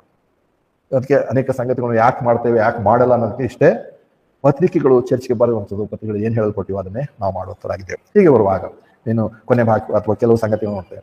ಇಲ್ಲಿ ಬರುವಾಗ ಕರ್ತನ ಮೇಜನ್ನು ಆಚರಿಸಬೇಕಾದ್ರೆ ನಾವು ನೋಡ್ತೇವೆ, ಅನೇಕರು ಹೇಳೋ ಪ್ರಕಾರ ರೊಟ್ಟಿ ತಿಂದ ತಕ್ಷಣ ನಮಗೆ ಶಕ್ತಿ ಬರುತ್ತೆ, ದ್ರಾಕ್ಷಾರಸ ಕೊಟ್ಟ ತಕ್ಷಣ ನಮ್ಮ ನರಗಳಲ್ಲಿ ಹಂಗೆ ಓಡಾಡುತ್ತೆ, ಹಂಗಾಗತ್ತೆ. ಸುಳ್ಳು ಮಾತುಗಳು. ಇಲ್ಲಿ ಅದನ್ನು ದ್ರೋಹ ಅಂದ್ರೆ ಹೇಗೂ ನಾವು ನೋಡಿದ ಪ್ರಕಾರ ಅಲ್ಲಿ ಮುಂದೆ 1 ಕೊರಿಂಥ 11 ಹೇಳುವಂತ ಅನೇಕ ಸಂಗತಿಗಳು ನಮಗೆ ಭಯಪಡಿಸೋದಕ್ಕೋಸ್ಕರ, ನಮ್ಮನ್ನು ತಪ್ಪಿದಸ್ಥರಾಗಿ ಮಾಡೋದಕ್ಕೋಸ್ಕರ ದೇವರು ವಾಕ್ಯದ ಹೇಳ್ತಾ ಇಲ್ಲ. ಆದ್ರೆ ಒಂದು ಸಂಗತಿ ತಪ್ಪಾಗಿ ತಿಳ್ಕೊಳ್ಳೋದಕ್ಕೋಸ್ಕರ, ಇದನ್ನು ಮಾಡಿದ ತಕ್ಷಣ ನಮ್ಗೆ ಆರೋಗ್ಯ ಬರುತ್ತೆ, ನಾವು ಚೆನ್ನಾಗಾಗುತ್ತೆ, ಹಾಗಾಗುತ್ತೆ ಅಂತ ಹೇಳ್ಬೇಡ್ರಿ. ಯಾಕಂದ್ರೆ ಇಲ್ಲಿ ಯೂದನಿಗೆ ಆಗಿರುವಂತೇನು, ರೊಟ್ಟಿ ತಿಂದ ತಕ್ಷಣ ಆತನು ದ್ರೋಹವೆಸುವ ಕಾರ್ಯದಲ್ಲಿ ಬಹಳ ವೇಗವಾಗಿ ರಭಸವಾಗಿ ಆತನು. ಕರ್ತನ್ ಕೂಡ ಏನು ಅದ, ಇನ್ನು ನೀನು ಹೋಗಿ ಬೇಗ ಏನ್ ಮಾಡ್ತೀವಿ. 27 ನೋಡ್ತೇವೆ, ಯೋಹಾನ ಸುವಾರ್ತೆ 13:27. ಮತ್ತು ರೊಟ್ಟಿಯ ತುಂಡನ್ನು ತೆಗೆದುಕೊಂಡ ಮೇಲೆ ಸೈತಾನನು ಅವನೊಳಗೆ ಹೊಕ್ಕನು, ಹಾಗೆ ಯೇಸು ಅವನಿಗೆ ನೀನು ಮಾಡುವುದನ್ನು ಬೇಗನೆ ಮಾಡು ಎಂದು ಹೇಳಿದನು. ಅದಕ್ಕೆ ಈ ಕೆಲವು ಭಾಷೆಗಳಿದಾರಲ್ಲ, ಫೇಸ್ಬುಕ್ ವಾಟ್ಸ್ಆಪ್ ಅಲ್ಲಿ ಬಂದೊಂದು ಏನಂತಾರೆ, ಕರೋನಾ ಟೈಮಲ್ಲಿ ಬಹಳ ಜನರಿಗೆ ಮೋಸಪಡಿಸಿದ್ದಾರೆ. ನಾವು ಆನ್ಲೈನ್ ಅಲ್ಲೇ ನಿಮಗೆ ಆಶೀರ್ವಾದ ಕಳಿಸ್ತೇವೆ, ನಿಮ್ಮ ಮನೆಯಲ್ಲೇ ನೀವು ದ್ರಾಕ್ಷಾರಸ ಕುಡಿದ್ರೆ, ರೊಟ್ಟಿ ಕುಡಿದ್ರೆ ನಾವು ನೀವು ಪ್ರಾರ್ಥನೆ ಮಾಡ್ತೇವೆ, ಅದು ಕುಡಿದ ತಕ್ಷಣ ಹಿಂಗಾಗುತ್ತೆ ಹಂಗಾಗುತ್ತೆ ಅಂತ ಹೇಳಿರುವಂಥದ್ದು ಸುಳ್ಳು ಬೋಧಕರು, ತಪ್ಪಿಗೆ ನಡೆಸುವಂಥವ್ರು. ಅವರು ಕೂಡ ನಾಶನಕ್ಕೆ ಹೋಗುವಂಥವ್ರು. ಹಾಗೆ ಬೈಬಲ್ ಓದದೆ ಅವರ ಮಾತುಗಳನ್ನು ಕೇಳಿ ಅನುಸರಿಸುವಂಥವ್ರು, ಅವರು ಕೂಡ ನಾಶನಕ್ಕೆ ಹೋಗುವಂಥವ್ರು. ದ್ರೋಹವೇ ಸಿಗುತ್ತಾ ನಾವು ಕರ್ತನ ಮೇಲಿನಲ್ಲಿ ಪಾಲ್ಗೊಂಡ್ರೆ ಏನಾಯ್ತು ಅಲ್ಲಿ ದೇವರ ಶಕ್ತಿನೂ ಬರಲ್ಲ, ನರಗಳಲ್ಲಿ ಏನೂ ಓಡಾಡಲ್ಲ. ಬದಲಾಗಿ ಯೂದನಿಗೇನಾಯ್ತು, ಸೈತಾನನ ಹೊಕ್ಕನು. ಈ ಸಂಗತಿ ನಾವು ನೆನಪು ಮಾಡ್ಕೋಬೇಕಾಗಿದೆ. ಅದಕ್ಕೆ ಪೌಲನು ಅಲ್ಲಿ ಬರುವಾಗ ಆತನು ಕರ್ತನ ಮೇಜು, ಪದ್ಧತಿ, ವಸ್ತುಗಳು ಇವುಗಳ ಬಗ್ಗೆ ಆತ್ಮೀಯ ಆಗ್ತದೆ. ಕರ್ತನ ಅಂತ ಯೇಸು ತಾನು ದ್ರೋಹಕ್ಕೆ ಒಳಗಾಗುವಂತ ಕಡೆಯ ರಾತ್ರಿಯಲ್ಲಿ, ದ್ರೋಹ ಅಂದ್ರೆ ಇಲ್ಲಿ ಕರ್ತನ ಮೇಲೆ ಅಂದ್ರೆ ಪೌಲನು ದ್ರೋಹದ ಬಗ್ಗೆ ನೆನಪು ಮಾಡ್ತಿದ್ದಾನೆ, ದ್ರೋಹದ ಬಗ್ಗೆ. ಅದಕ್ಕೆ ಬರುವಾಗ ಕೆಲವು ಸಂಗತಿಗಳನ್ನು ನಾವು ಮುಗಿಸೋಣ. ಏನಂದ್ರೆ ನಾವು ನೋಡ್ತೇವೆ, ದ್ರೋಹ ಯಾಕೆ ಯೂದನು ಎಸಗಿದನು ಅಂತ ಹೇಳಿ ನೋಡ್ಬೇಕಾದ್ರೆ ನೋಡ್ತೇವೆ. ಮೊದಲಾಗಿ ನಾವು ನೋಡೋ ಪ್ರಕಾರ ಏನಂತಾರೆ, ಯೂದನಿಗೆ ಯಾವಾಗಲೂ ಹಣದ ಮೇಲೆ ಆಸೆ ಜಾಸ್ತಿ ಇತ್ತು. ಇವತ್ತು ನಾವು ಯೂದನ ಬಗ್ಗೆ ನಾವು ನೋಡ್ತಾ ತಕ್ಷಣ ಯೂದನು ಯೇಸು ಕ್ರಿಸ್ತನ ಹಿಡ್ಕೊಟ್ಟ, ಹಾಗೆ ಹೇಗೆ ಬಹಳ ಕೆಟ್ಟವನು ಅಂತ ಹೇಳ್ಬೋದು. ಮತ್ತೆ ಅದೇ ಸಮಯಕ್ಕೆ ಬರುವಾಗ ನಮ್ಮಷ್ಟಕ್ಕೆ ನಾವಂತೂ ಯೂದನ ಹಾಗೆ ಏನು ಮಾಡಲ್ಲ, ನಾವು ಸ್ವಲ್ಪ ಬೆಟರ್ ಅಂತ ನಾವು ಯೋಚನೆ ಮಾಡ್ಬೋದು. ಆದರೆ ಯೂದನಲ್ಲಿರುವಂತಹ ಗುಣವೇ ನಮ್ಮಲ್ಲಿ ಇರೋದಾಗಿದ್ರೆ ನಾವು ಕೂಡ ಇವತ್ತು ಅದನ್ನ ನೆನಪು ಮಾಡ್ತೇವೆ, ದ್ರೋಹವೆಸಗುವಂತರಾಗಿದ್ದೇವೆ. ದ್ರೋಹವೆಸಗುವಂತ ಚಾನ್ಸಸ್ ಉಂಟು. ಯಾಕೆ ಅದನ್ನೇನೋ ನೋಡ್ತೇವೆ, ಯೋಹಾನ ಸುವಾರ್ತೆ 12 ಅವಳು ಹೇಳಿರುವಂತ ಸಂಗತಿ ನೋಡ್ತೇವೆ. ಯೋಹಾನ 12 4-6 ನೋಡ್ತೇವೆ. ಯೋಹಾನ ಸುವಾರ್ತೆ 12 4-6. ಆಗ ಆತನ ಶಿಷ್ಯರಲ್ಲಿ ಒಬ್ಬನು, ಅಂದ್ರೆ ಆತನ ಹಿಡಿದುಕೊಳ್ಳೋದಕ್ಕಿದ್ದ ಸೀಮೋನ್ ಮಗನಾದ ಇಸ್ಕರಿಯೋತ. ಇದು ನಾವು ಅನೇಕ ಸರಿ ಓದಿದೆ, ಅದು 1ನೇ ನೋಡ್ಕೊಂಬರೋಣ. ಯೋಹಾನ ಸುವಾರ್ತೆ 12:1. ಇದಾದ ಮೇಲೆ ಪಸ್ಕಕ್ಕೆ 6 ದಿನಗಳ ಮುಂಚೆ ಸತ್ತರೊಳಗಿನಿಂದ ಎಬ್ಬಿಸಿದ ಲಾಜರನು ಇದ್ದ ಬೆಥಾನ್ಯಕ್ಕೆ ಯೇಸು ಬಂದನು. ಅಲ್ಲಿ ಅವರು ಆತನಿಗೆ ಔತಣವನ್ನು ಸಿದ್ಧ ಮಾಡಿದರು ಮತ್ತು ಮಾತ್ರ ಉಪಚಾರ ಮಾಡಿದರು. ಆತನಿಗೆ ಊಟಕ್ಕೆ ಕುಳಿತವರಲ್ಲಿ ಲಾಜರನು ಒಬ್ಬನಾಗಿದ್ದನು. ಆಗ ಮರಿಯಳು ಬಹು ಬೆಲೆಯುಳ್ಳ ಅಚ್ಚು ಜಟಮಾಂಸಿ ತೈಲವನ್ನು ಒಂದು ಸೇರಷ್ಟು ತಂದು ಯೇಸುವಿನ ಪಾದಕ್ಕೆ ಹಚ್ಚಿ ತನ್ನ ತಲೆಯ ಕೂದಲಿಂದ ಆತನ ಪಾದಗಳನ್ನು ಒರೆಸಿದಳು ಮತ್ತು ಆ ತೈಲದ ಪರಿಮಳವು ಮನೆಯಲ್ಲಿ ತುಂಬಿಕೊಂಡಿತು. ಆಗ ಆತನ ಶಿಷ್ಯರಲ್ಲಿ ಒಬ್ಬನು, ಅಂದ್ರೆ ಆತನನ್ನು ಹಿಡಿದುಕೊಳ್ಳೋದಕ್ಕಿಂತ ಸೀಮೋನ ಮಗನಾದ ಇಸ್ಕರಿಯೋತ ಯೂದನು ಈ ತೈಲವನ್ನು ಯಾಕೆ 300 ನಾಣ್ಯಗಳಿಗೆ ಮಾರಿ ಬಡವರಿಗೆ ಕೊಡಲಿಲ್ಲ ಅಂದನು. ಅವನು ಬಡವರಿಗೋಸ್ಕರ ಚಿಂತಿಸೋದಕ್ಕಾಗಿ ಅಲ್ಲ, ಆದರೆ ಅವನು ಕಳ್ಳನಾಗಿದ್ದು ಹಣದ ಚೀಲವನ್ನು ಇಟ್ಟುಕೊಂಡು ಅದರಲ್ಲಿ ಹಾಕಿದನ್ನು ತೆಗೆದುಕೊಳ್ಳುವುದನ್ನಾಗಿದ್ದರಿಂದಲೇ ಇದನ್ನು ಹೇಳಿದನು. ನೋಡ್ತೇವಲ್ಲ ಯೂದನ ಸಂಗತಿ ಏನಾಗಿತ್ತು ನಾವು ನೋಡ್ತೇವೆ. ಯೂದನು ಎಲ್ಲಾ ಶಿಷ್ಯರು ಹೊಂದಿರುವಂತ ಎಲ್ಲಾ ರೀತಿಯಾದಂತ ಸೌಕರ್ಯಗಳನ್ನು, ಸೌಲಭ್ಯಗಳನ್ನು, ಆಶೀರ್ವಾದಗಳನ್ನು, ಅಧಿಕಾರದ ಪ್ರತಿಯೊಂದನ್ನು ಇಸ್ಕರಿಯೋತನು ಸಮವಾಗಿ ಹೊಂದಿದನು. ಆತನಿಗೆ ಮತ್ತಿನ್ನೊಂದು ನೋಡ್ಬೇಕಾದ್ರೆ ಎಲ್ಲರಿಗಿಂತ ಹೆಚ್ಚಾಗಿ ಏನೋ ಜವಾಬ್ದಾರಿನೇ ಇತ್ತಂದ್ರೆ ಹಣದ ಚೀಲ ಇಟ್ಕೊಂಡು ಅಂತ ಟ್ರೆಜರರ್, ಖಜಾಂಚಿ. ಅಷ್ಟು ಚೆನ್ನಾಗಿದ್ದ. ಎಲ್ಲದರಲ್ಲೂ ಆತನು ಇತರರಿಗೆ ಸಮಾನಕ್ಕಿಂತ ಮತ್ತು ಅನೇಕ ಸಾರಿ ನಾನು ಹೆಚ್ಚಿನವನು ಅನ್ಕೊಳ್ಳುವಂಥ ರೀತಿಯಲ್ಲೇ ಇದ್ದ. ಮೊದಲೇ ಮೂಲ ಪುರುಷನಾದಂಥ ಸೈತಾನನ ಅದನ್ನ ನೋಡ್ತಾನೆ, ನಾನೇನು ದೇವರಿಗಿಂತ ಕಡಿಮೆ ಅನ್ನೋಂಥದ್ದು. ಇಲ್ಲಿ ಇಸ್ಕರಿಯೋತನ ಯೂದನಿಗೂ ಕೂಡ ಒಂದು ರೀತಿ ಹಾಗೆ ಇತ್ತು ಅನ್ನೋ ಗೊತ್ತಿಲ್ಲ. ಆದ್ರೆ ಒಂದು ಸಂಗತಿ ನಾವು ನೋಡ್ತೇವೆ, ಅನೇಕ ಸಾರಿ ಗರ್ವವೇ, ಅಹಂಕಾರವೇ ನಮ್ಮನ್ನು ಪಾಪಕ್ಕೆ ನಡೆಸುವಂಥದ್ದು. ಗರ್ವ, ಅಹಂಕಾರ ಮೂಲ ಪಾಪ ಅಂತ ಹೇಳಿ ನೋಡ್ತೇವೆ. ಹಾಗೆ ನಮಗೊಂದು ವೇಳೆ ಗರ್ವ ಮಾಡ್ಬೋದು, ಆದ್ರೆ ಅವೆಲ್ಲವುಗಳು ಒಂದು ದಿವಸ ಆತನಿಗೆ ಯಾವ ಪ್ರಯೋಜನವೂ ಆಗಲಿಲ್ಲ. ಯಾಕೆ? ಕೇವಲ ಆತನು ಹಣದ ಮೇಲೆ ಆಸೆರುವಂತವನಾಗಿದ್ದನು, ಹಣವನ್ನು ಇಷ್ಟಪಡುತ್ತಾನೆ. ಮೊದಲನೇದಾಗಿ. ಎರಡನೇದಾಗಿ ನೋಡುವಾಗ ಯಾವಾಗ ನಮಗೆ ಹಣದ ಮೇಲೆ ಅತಿಯಾಗಿ ಆಸೆ ಇರುತ್ತೋ ನಾವು ನೋಡ್ತೇವೆ ಅವರಿಗೆ ನಿತ್ಯತೆಯ ವಿಷಯಗಳ ಮೇಲೆ ಅವಾಗಲೂ ಶಿಷ್ಯರ ಪ್ರಾರ್ಥನೆ ಉತ್ತರ ಪ್ರಶ್ನೆ ಅದೇ, ಯಾವಾಗ ರಾಜ್ಯ ಕೊಡ್ಬೇಕು, ಯಾವಾಗ ರಾಜ್ಯ ಕೊಡ್ಬೇಕು. ಅವರಿಗೆ ಅಷ್ಟೊಂದು ದೂರವಾದಂಥ, ನಮಗೆ ಇವತ್ತು ದೇವರ ವಾಕ್ಯ ಇರುವಂತೆ ಅವ್ರಿಗೆ ಎಲ್ಲ ವಾಕ್ಯಗಳಿರಲಿಲ್ಲ, ಅಷ್ಟೊಂದು ಏನಂತಾರೆ ತಿಳುವಳಿಕೆ ಇರಲಿಲ್ಲ, ದೂರದೃಷ್ಟಿನೂ ಕೂಡ ಇರಲಿಲ್ಲ. ಆದರೂ ಕೂಡ ಅವ್ರಿಗೆ ಎತ್ತು ಏನಂದ್ರೆ, ಇಲ್ಲ, ನಾವು ಒಂದು ದಿವಸ ನಾವು ಸಿಂಹಾಸನ ಮೇಲೆ ಕೂತ್ಕೊಳ್ತೇವೆ, ನಮಗೆ ಏನಂತಾರೆ ಅಧಿಕಾರ ಸಿಗ್ಲಿಕ್ಕಿದೆ. ಭವಿಷ್ಯತ್ತಿನ ಮೇಲೆ, ನಿತ್ಯತೆಯ ಮೇಲೆ, ಮೇಲಿನವುಗಳ ಮೇಲೆ ಅವರಿಗೆ ನಂಬಿಕೆ ಇತ್ತು, ಭರವಸೆ ಇತ್ತು. ಅದಕ್ಕೆ ನೋಡ್ತೇವೆ ಇಬ್ರಿಯ 11ನೇ ನೋಡುವಾಗ ಅನೇಕರ ಬಗ್ಗೆ ನಂಬಿಕೆ ಹೇಳ್ಕೊಂಡು ಬಂದ್ಮೇಲೆ ಎಲ್ಲಿ ಬರ್ತಾನೆ ಅಂದ್ರೆ, ಇವರೆಲ್ಲರೂ ಹೊಂದಬೇಕಾಗಿರೋದು ಹೊಂದಲಿಲ್ಲ, ಆದರೂ ನಂಬಿಕೆಯಿಂದಲೇ ಅವರು ಮರಣ ಹೊಂದಿದರು. ಅಲ್ಲಿ ಎಲ್ಲಾ ನಂಬಿಕೆಸ್ತರ ಅಂದ್ರೆ ಕೆಲವರನ್ನು ಇಬ್ರಿಯ ಪತ್ರಿಕೆಯಲ್ಲಿ ಬರೆದಿರುವಂತ ನೋಡ್ತೇವೆ, ಇವರು ನಂಬಿಕೆಯ ಮಹಾಪುರುಷರು, ನಂಬಿಕೆಯ ಮಹಾ ಸ್ತ್ರೀಯರು ಅಂತ ಹೇಳಿ ಬರೆದಿರುವಂಥದ್ದು. ಅವರು ಕೊನೆಗೆ ಎಲ್ಲವನ್ನೂ ಹೊಂದಿಲ್ಲ, ಆದರೂ ಕೂಡ ತಾವು ಹೊಂದುತ್ತೇವೆ ಅನ್ನುವಂಥ ನಂಬಿಕೆಯಲ್ಲಿ, ನಿರೀಕ್ಷೆಯಲ್ಲಿ ಪ್ರಾಣವನ್ನು ಹೊಂದಿದ್ರು. ಮತ್ತು ಅಷ್ಟೇ ಅಲ್ಲ, ಕೆಲವರು ರಕ್ತ ಸಾಕ್ಷಿಗಳಾಗಿ ಸತ್ತರು. ಅಂದ್ರೆ ಅವರಿಗೆ ಈ ಲೋಕದ ಸ್ಥಿತಿ, ಈ ಲೋಕದ ಸ್ಥಾನಮಾನಗಳು, ಈ ಲೋಕದ ಆಸ್ತಿ ಸಂಪತ್ತುಗಳ ಬಗ್ಗೆ ಅವರಿಗೆ ಏನಂತಾರೆ ಆಸಕ್ತಿ ಇರಲಿಲ್ಲ. ಇಸ್ಕರಿಯೋತ ಯೋಧನಿಗೆ ಹಣದ ಆಸೆ ಒಂದು.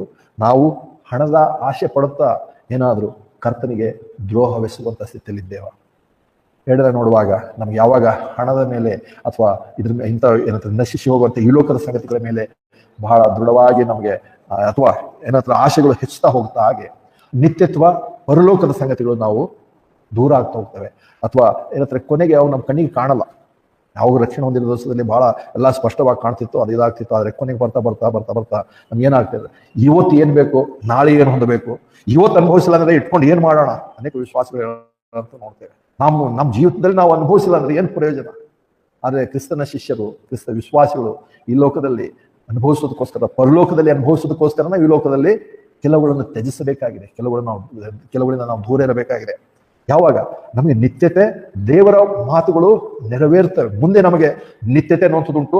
ನಿತ್ಯತೆಯಲ್ಲಿ ದೇವರು ಖಂಡಿತವಾಗ್ಲೂ ಇವತ್ತು ನಾನು 1 ಪೈಸೆ ಕಳ್ಕೊಂಡ್ರೆ ಅದಕ್ಕೆ ಆತನು 100ರಷ್ಟು ಹೆಚ್ಚಿಗೆ ಆತನು ಪ್ರತಿಫಲ ಕೊಡ್ತಾನೆ ಅನ್ನುವಂಥ ನಂಬಿಕೆಯಲ್ಲಿ, ನಿರೀಕ್ಷೆಯಲ್ಲಿ ನಾನು ಜೀವಿಸ್ತಾ ಇದ್ರೆ ನಾನು ದ್ರೋಹವೆಸುವುದಿಲ್ಲ. ಇಲ್ಲಿ ಹೋದ್ರೆ ನಮ್ಮ ದೃಷ್ಟಿ ಮಂಕಾಗುತ್ತೆ, ನಾವು ದ್ರೋಹವೆಸುತ್ತೇವೆ. ಇಸ್ಕರಿಯೋತ ಯೂದನು ಹಾಗೆ ದ್ರೋಹವೆಸದ. ಅದಕ್ಕೆ ಪೌಲನು ಮುಂದಿನ ಸಂಗತಿಗಳಲ್ಲಿ ಆತನ ಹೇಳ್ತಾನೆ, ಹೀಗೆಲ್ಲ ಮಾಡ್ರಿ. ಆದ್ರೆ ನೋಡ್ತೇವೆ, ದ್ರೋಹವೆಸಗಿರುವಂತ ಕಡೆ ರಾತ್ರಿಯಲ್ಲಿ ಕರ್ತನಿಂದ ಹೊಂದಿರುವಂತ ಉಪದೇಶ ನಿಮಗೆ ಹೇಳ್ತಿದ್ದೇನೆ, ನೀವು ಕೂಡ ದ್ರೋಹವೆಸಗುವಂತೆ ಮಾಡ್ಬೇಡ್ರಿ. ನಮ್ಮಲ್ಲಿ ಎಷ್ಟು ಜನ ನಾವು ಕರ್ತನ ನಂಬಿಕೆಯಿಂದ ದೂರ ಹೋಗಿದ್ದೇವೆ. ಎಷ್ಟು ಇವತ್ತು ನಮ್ಗೆ ಕರ್ತನ ಮಾತುಗಳು, ದೇವರ ವಾಕ್ಯಗಳು ಮಂಕಾಗಿ ನಮ್ಗೆ ಕಾಣ್ತೇವೆ. ಎಷ್ಟು ನಾವು ಇವತ್ತಿನ ಸ್ಥಿತಿ, ಇವತ್ತಿನ ಐಶ್ವರ್ಯ, ಇವತ್ತಿನ ಲೋಕದ ಒಳಗೆ ನಾವು ಬಹಳ ಅಭಿರುಚಿಯುಳ್ಳವರಿಗೆ, ಆಸಕ್ತಿ ಉಳ್ಳವರಾಗಿ ನಾವು ಹಾಗೆ ಜೀವಿಸಿದರೆ ಒಂದು ವೇಳೆ ನಾವು ದ್ರೋಹವೆಸಗುವಂತ ಮಾರ್ಗದಲ್ಲಿದ್ದೇವೆ. ಎಚ್ಚರಿಕೆ ವಹಿಸೋಣ. ಮೊದಲಾಗಿ ಇಸ್ಕರಿಯೋತನು ತಾನು ಸ್ವಂತ ದ್ರೋಹವೆಸಗಿದ. ಎರಡನೇದಾಗಿ ನೋಡುವಾಗ, ಎರಡನೇ ಸಂಗತಿ ನೋಡಿ ಮುಗಿಸೋಣ. ಎರಡನೇ ನೋಡುವಾಗ, ನಾನು ದ್ರೋಹವೆಸಗುವಂಥದ್ದು ಒಂದು ಅಷ್ಟೇ ಅಲ್ಲ, ಇನ್ನೊಂದು ನಾನು ಇನ್ನೊಬ್ಬರು ದ್ರೋಹವೆಸುವಂತೆ ಏನಾದ್ರು ಮಾಡ್ತಾ ಇದ್ದೇನೆ. ಯೋಬನ ಗ್ರಂಥೆಲ್ಲ ನೋಡ್ತೇವೆ, ಅದನ್ನು ನೋಡಿ ಮುಗಿಸೋಣ. ಯೋಬನ ಗ್ರಂಥದಲ್ಲಿ ಯೋಬ 2ನೇ ಅಧ್ಯಾಯದೆಲ್ಲ ನೋಡ್ತೇವೆ.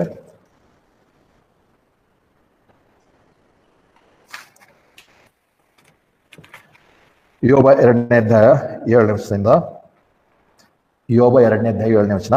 ಆಗ ಸೈತಾನನು ಕರ್ತನ ಸಮ್ಮುಖದಿಂದ ಹೊರಟು ಯೋಬನಿಗೆ ಅಂಗಾಲಿಂದ ನಡುನೆತ್ತಿಯವರೆಗೆ ಕೆಟ್ಟ ದೇವರಿಗೆ ದ್ರೋಹವೆಸುವಂತೆ ಪ್ರೇರೇಪಣೆ ಕೊಡುವಂಥದ್ದು. ನಾವೇನಾದರೂ ಹಾಗೆ ಮಾಡ್ತಿದ್ದೇವ? ನಾವು ಮಾಡೋದು ಬೇಡ. ಮತ್ತು ಅಷ್ಟೇ ಅಲ್ಲ, ನಾವು ಇತರರಿಗೆ ಅಂಥ ಒಂದು ಸಾಧನಗಳಾಗುವಂಥದ್ದು ಬೇಡ. ಏನಂದ್ರೆ ಇತರರು ನಮ್ಮಿಂದ ದೇವರಿಗೆ ದ್ರೋಹವೆಸಗುವಂಥ ಮಾತುಗಳನ್ನಾಗಲಿ, ವರ್ತನೆಗಳಾಗಲಿ, ಕ್ರಿಯೆಗಳಾಗಲಿ ನಾವು ಮಾಡಬಾರ್ದು. ಅವರು ದೇವರನ್ನು ಪ್ರೀತಿಸುವಂತಾಗಲಾಗಲಿ. ಯೋಬನು ಅವೆಲ್ಲವುಗಳಲ್ಲಿ ಏನೂ ಮಾಡಲಿಲ್ಲ. ಕೊನೆಯ ತಾನೆ ಏನಂದ್ರೆ ಆತನ ಬಾಯಿಯ ತುಟಿಯಲ್ಲಿ ಯಾವುದೇ ಕೆಟ್ಟತನವು ಬರಲಿಲ್ಲ. ಯೋಬ 2ನೇ ಅಧ್ಯಾಯದ ಕೊನೆ ವಚನ ನೋಡ್ತೇವೆ. ಯೋಬ 2ನೇ ಅಧ್ಯಾಯ 10ನೇ ವಚನ ನೋಡೋಣ. ಆದರೆ ಅವನೊಳಗೆ ಮೂರ್ಖ ಹೆಂಗಸರಲ್ಲಿ ಒಬ್ಬಳು ಮಾತನಾಡುವ ಪ್ರಕಾರ ನೀನು ಮಾತನಾಡಿವೆಯೋ, ದೇವರ ಕೈಯಿಂದ ಒಳ್ಳೆಯದನ್ನು ಹೊಂದಿದ್ದೇವಲ್ಲ, ಕೆಟ್ಟದನ್ನು ಹೊಂದುವುದು ಬೇಡವೋ ಅದನ್ನು. ಇವುಗಳಲ್ಲಿ ಯೋಬನು ತನ್ನ ತುಟಿಗಳಿಂದ ಪಾಪ ಮಾಡಲಿಲ್ಲ.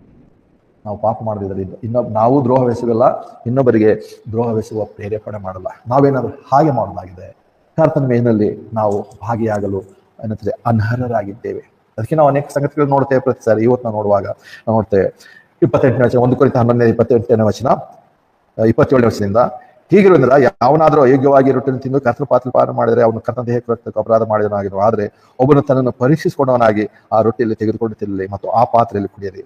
ಯಾಕಂದ್ರೆ ಕರ್ತನ ದೇಹವನ್ನು ವಿವೇಚಿಸದೆ ಅಯೋಗ್ಯವಾಗಿ ತಿಂದು ಕುಡಿಯುವನು ಹಾಗೆ ತಿಂದು ಕುಡಿಯಿಂದ ನ್ಯಾಯ ತೀರ್ಪಿಗೆ ಒಳಗಾಗುವನು ಅಂತ ಹೇಳಿ ಇಲ್ಲ ನೋಡುವಾಗ ಅಂದ್ರೆ ವಾಕ್ಯದಲ್ಲಿ ಇಲ್ಲೇ ಇರುವಂತಹ ಸಂಗತಿಗಳು ಅನೇಕ ಸಂಗತಿಗಳಂದ್ರೆ ಕೆಲವು ಸಭೆಗಳಲ್ಲಿ ಕೆಲವು ಪಾಠಗಳು ಬಹಳ ಹೆದರಿಸ್ತಾ ಇರ್ತಾರೆ. ಅದು ಖಂಡನೀಯ, ಆ ರೀತಿ ಅಲ್ಲ. ಅದು ದೇವರ ಪ್ರಕಾರ ಅನೇಕ ಸಂಗತಿಗಳು ನೋಡ್ತೇವೆ. ಯಾವುದೋ ಕೆಲವಕ್ಕೆ ಮಾತ್ರವೇ ಇಂಥದ್ದು ಪಾಪ ಅಲ್ಲ. ಇವು ಕೆಲವು ನಮ್ಮ ಒಳಗಿವೆ, ನಮ್ಮ ಒಳಗಿಂದ ಬರುವಂಥದ್ದು. ನಾವು ಏನಂತಾರೆ ಹೊರಗಿಂದ ಇವತ್ತು ಹಣ ಆಸೆ ಪಡ್ತೇವೆ, ದೇವ್ರಿಗೆ ಬಿಟ್ಟು ಹೋಗ್ತೇವೆ ಅಂತಲ್ಲ. ಆದರೆ ಕರ್ತನನ್ನು ಪ್ರೀತಿಸೋದಕ್ಕಿಂತ ಹೆಚ್ಚಾಗಿ ನಾನು ಹಣವನ್ನೇ ಆಸೆ ಪಡೋದಾಗಿದ್ರೆ ಇವತ್ತು ಯೂದನ ಹಾಗೆ ನಾವು ದೇವರಿಂದ ದೂರ ಹೋಗಿದ್ದೇವೆ, ದ್ರೋಹವೆಸುವಂಥವರಾಗಿದ್ದೇವೆ. ನಾವೇನಾದ್ರೂ ಆಗಿದ್ದೇವೆ. ಕರ್ತನ ಪ್ರೀತಿ ನನ್ನಲ್ಲಿ ಉಂಟೋ ಅಥವಾ ಹಣದ ಮೇಲೆ ನನ್ನ ಪ್ರೀತಿ ಉಂಟು? ನಾನು ಇತರರನ್ನು, ನನ್ನ ಸಹೋದರ ಸಹೋದರಿಯನ್ನು ಕರ್ತನ ಬಳಿಗೆ ಬರುವಂತೆ ನಾನು ಪ್ರೇರೇಪಿಸ್ತಿದ್ದೇನೋ ಅಥವಾ ಅವರು ಕೂಡ ನನ್ನಂತೆ ದ್ರೋಹವೆಸುವುದಕ್ಕೆ ನಾನು ಪ್ರಚೋದನೆ ನೀಡ್ತಿದ್ದೇನೋ? ನಮ್ಮನ್ನು ನಾವು ಪರೀಕ್ಷೆ ಮಾಡಿಕೊಂಡವರಾಗಿ ಈ ರೊಟ್ಟಿಯಲ್ಲಿ ಮತ್ತು ಪಾತ್ರೆಯಲ್ಲಿ ಪಾಲ್ಗೊಳ್ಳೋಣ. ಈ ವಾಕ್ಯಗಳನ್ನು ನೋಡಿದ ಹಾಗೆ ನಾವು ಸ್ವಲ್ಪ ಹೊತ್ತು